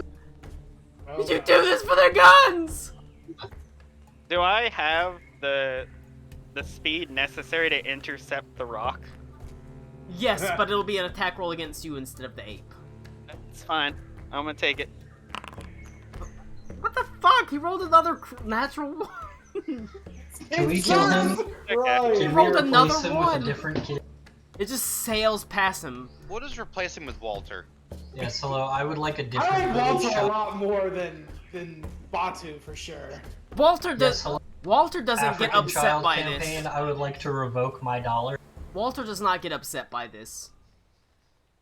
He merely points past the cairn into the sinkhole.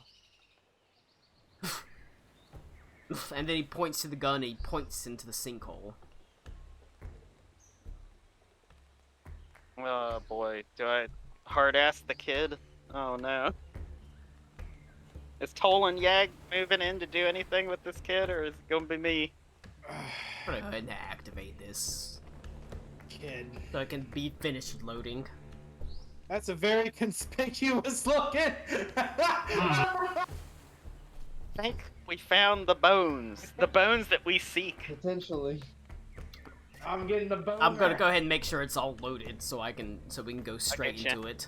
Oh, my boner's loaded. Step Yeah. into the bone zone. If Tolan Lag's not gonna do anything, I might have to Look. talk to this goddamn kid.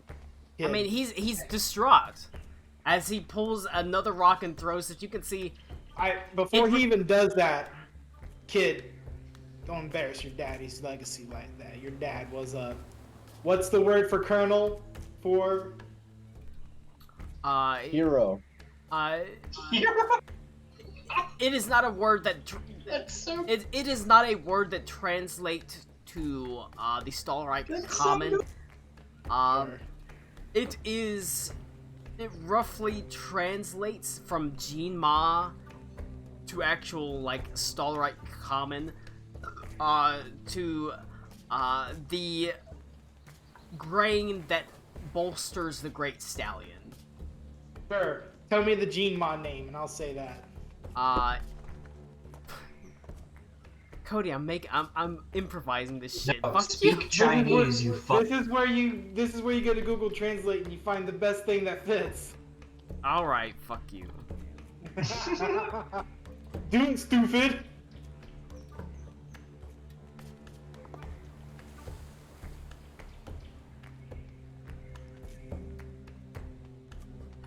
Let me get it. I know what it's supposed to be, but I don't know what it is. Let me. 邮具 Yoji. It translates to grain. Kid, your dad was a Yoji. Don't waste that legacy embarrassing yourself in front of these people here. Roll We're a trying to help. persuasion check with advantage. Ooh, I get to add my wisdom to that too. Like I Would said, now be a bad time. you to at this test point those. you that should actually, I don't know why it's a +5. It should be a +7, so it should be a 12. at this point you're not a surrogate Alright. father figure, obviously, but he does trust you to an extent. He pauses in throwing rocks at at Walter, the chieftain, and just angrily sort of collapses on the ground, his hands clutching the rocks. As you can see, the rocks he threw from the cairn, they do reveal a woman in a traditional, basically the bones of a woman, with the traditional beaded leather dress of someone of the actual Weird Sea, his mother, essentially. Jeez.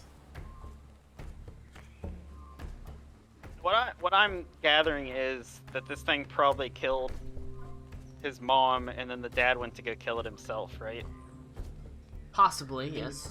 Possibly. And they at least made a cairn for the mom, or at least dad did before dying. At least either the dad or or Walter and the apes did. Like I said, they Yep. are intelligent. Yep. But you can see, as you put this, actually, Walter comes up and he puts a large hand on Batu's back and just sort of pats him. He's got a monkey on his back. Okay. Is that a monkey? Oh. I can't believe I haven't made it. Is that a monkey? Yes. He's got a gun! And then he Hell yeah. He sort The of best points. battle in all of comics. He points to the sinkhole. Is that a monkey? He's gotta go. No, go. Okay. I'm gonna go up to where the mom's Karen is, and I'm gonna get a little lock of her hair, like cut it off with my dagger. Real awkward. I know it's awkward, and then I'm gonna cover the Karen back up, and kind of like I do the horse hair with my horses that I've had. I'll give the lock to the kid, and just have him carry it with him, and we'll make it into a necklace or something later. But you're I'll also press the digitation to Karen. Yeah. Like clean it off and stuff. kid. They're gone, and nothing you can do can bring them back. But Except necromancy. thank you for ruining the we have a moment. guy I for that. appreciate it. We have a guy. We do Hey, have can we ban everybody in the call except for me and Cody? And me. What about Colin? I'm the one that puts the effort in. I know. Sorry, Tommy. It's okay. we Whatever, do like, have a guy there. there's I'm- nothing we can do to bring them back, but we can put down the thing that took them from you. I'm the one that has put the effort into making something that is important to the Jinma dynasty, Yeah. Tolan Yag, and Temujin, so that their temporary characters mean something to the campaign. Anger you got, you can't let it cloud your judgment and get you killed like them. We're gonna use it against it, and we're gonna win, right? He looks up and he says, "Oh, I want to kill whatever did this to my mom."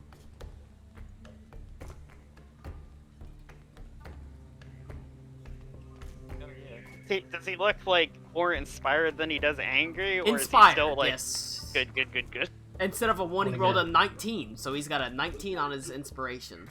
Oh my Wow, god! that's a first. I'm gonna get I'm gonna get Walter's attention. I'm gonna point down into the sinkhole thing. Like, is that where it is? He points in the direction of where you killed the animals, and and he sort of takes his fingers and makes fangs on his teeth.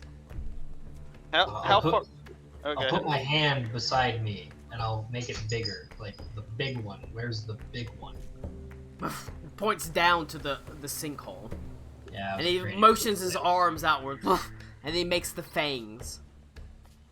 Okay. This is gonna be really dumb. How deep's the hole, Colin? It Oh, is no. 60 feet down, Is there? The rope. It's less there than like- eye-like. and there is a pool that forms below it. As there's, like I said, this water Okay. that's rushing in, like a waterfall down into it. Okay, so I'll channel Oh, wait. divinity. Shut up, Wait. Connor! I'm going in. You can't Hold on, stop me. Stop. I'm gonna drop an unseen servant into the water. Okay. Still going, regardless of him doing that. That's fine. I just wanted that first. Is it dark down in the sinkhole because it's Yes, it is. It is dark except for shafts of sunlight that are sinking in through the opening. But it Okay, looks so like I'm it looks like it extends beyond that sinkhole. It's a cave underneath it. I got my goggles on. Okay. I will channel divinity, fearless athlete, so I have advantage on athletics. I'm gonna light up a torch, and I'm gonna attach it to my weapon, and I'm gonna look at that kid and I'm gonna say, I'm counting on you to back me up. And I'm gonna use athletics and kind of jam my glaive into the wall and kind of try to slow my fall, but I'm gonna drop down into the pit first. And if people want to follow me, they can. Um, I'll I'm follow gonna him. use rope, and I'm gonna lower it I'm gonna into the hole. go with Operation Bruce. Yeah, we'll I Well- understand.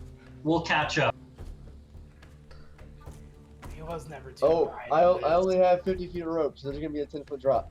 No, I got rope. We can jerry rig it together. Colin, Ooh, Charlie Bronson over here. I'm gonna Walter have can probably hold it. All right, Okay, let Tommy talk.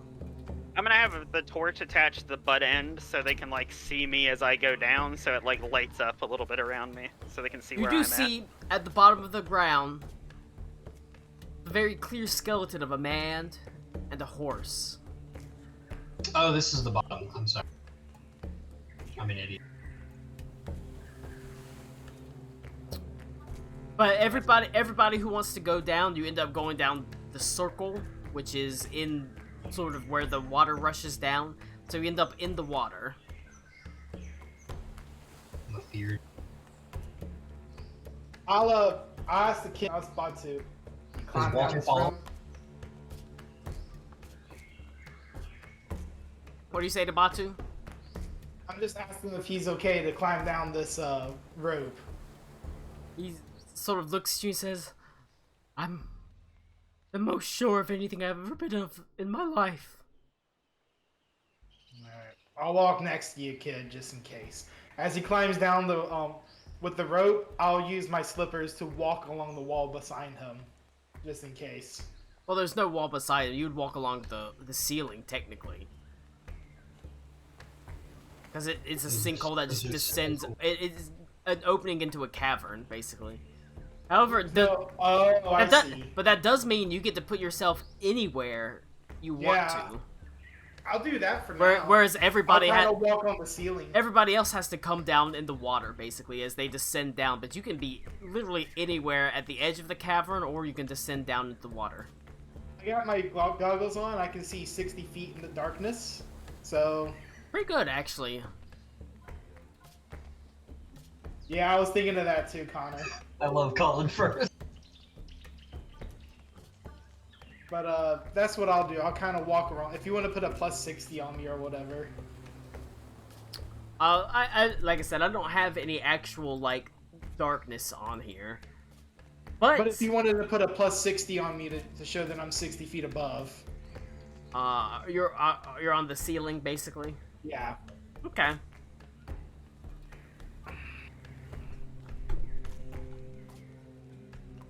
That's why sometimes you need men that aren't on horses for situations. Is that where you want to be?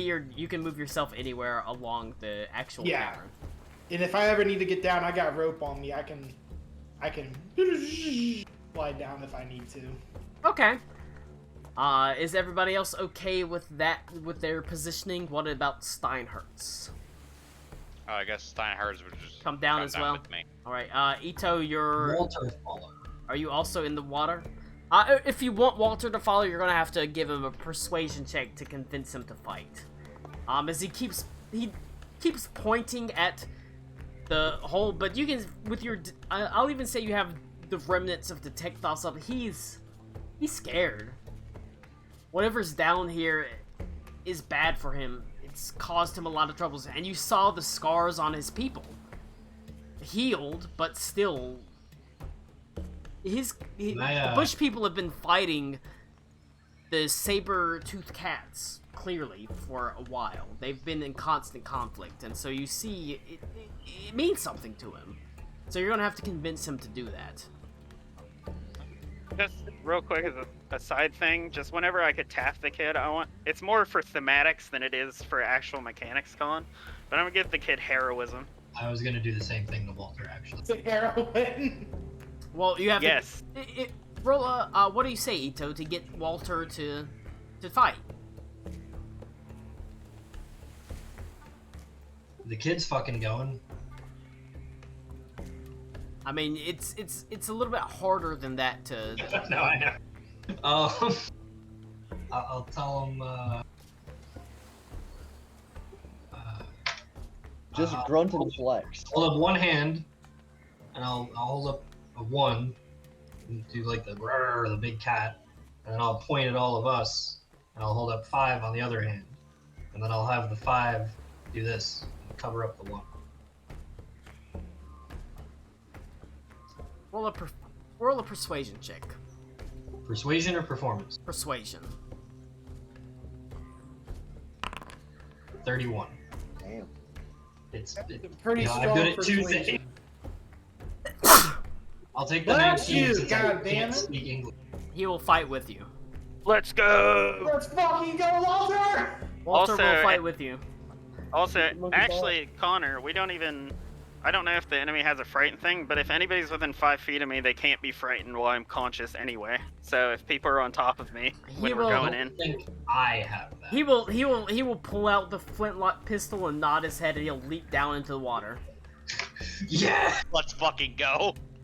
ape strong together. Yep. Alright. This one for Harambe.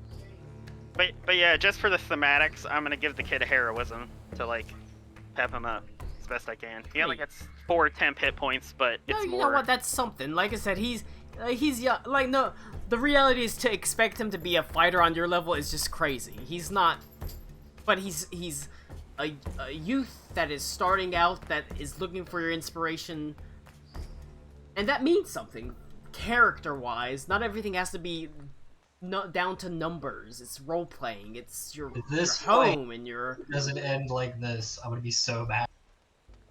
Alright, but I need... We're going to go ahead, and everyone is down here where they are. How deep's this water? 60 feet. The water is 60 feet? It tumbles down to the ground 60 feet, and the water itself is actually larger than 60 feet. You don't know how far down it goes. Okay. It leads I'm in into some armor. sort of underground aquifer. Okay. I'm in armor, so I'm gonna try my best to like scramble up as quick as possible. Probably a wise idea. If you go down Oh. in this water, it is bad. But we're rolling initiative, actually. Yeah, If I jump in first and my initiative is a 4, I hate everything. Sorry, I accidentally rolled Intimigen's initiative. It is what you would have rolled if you had clicked the initiative button. 16. I'm so mad that I jump in heroically and I get a 4. I hate it. Ah. Batu. Wow, Batu And got also got heroically a and 4. twist your ankle. I got Peerless You Athlete. heroically misjudged your jump. You hit the wall all the way down. I'd say I got Peerless Athlete and I have Mariner's armor. I'm set. He goes down Alright. the hole. Ah, fuck my hamstring.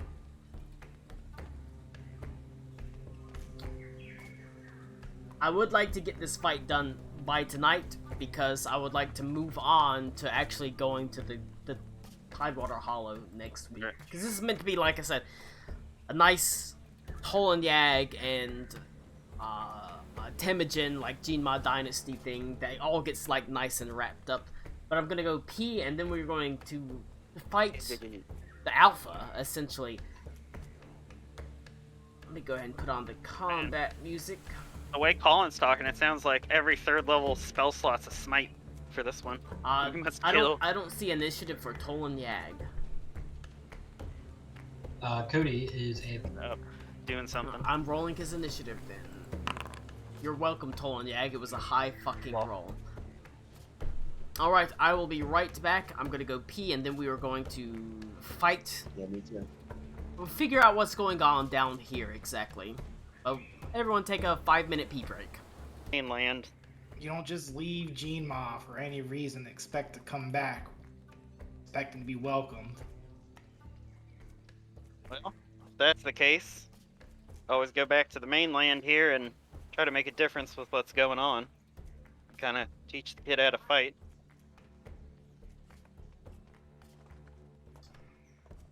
Right. I mean, it's a definite possibility. You've managed to defeat the Sabertooth Alpha, won some trust amongst the bush people, laid to rest father and mother, as well as the steed. I think we can figure that out next time, though, you know? Yeah. It is getting a bit Yeah. late.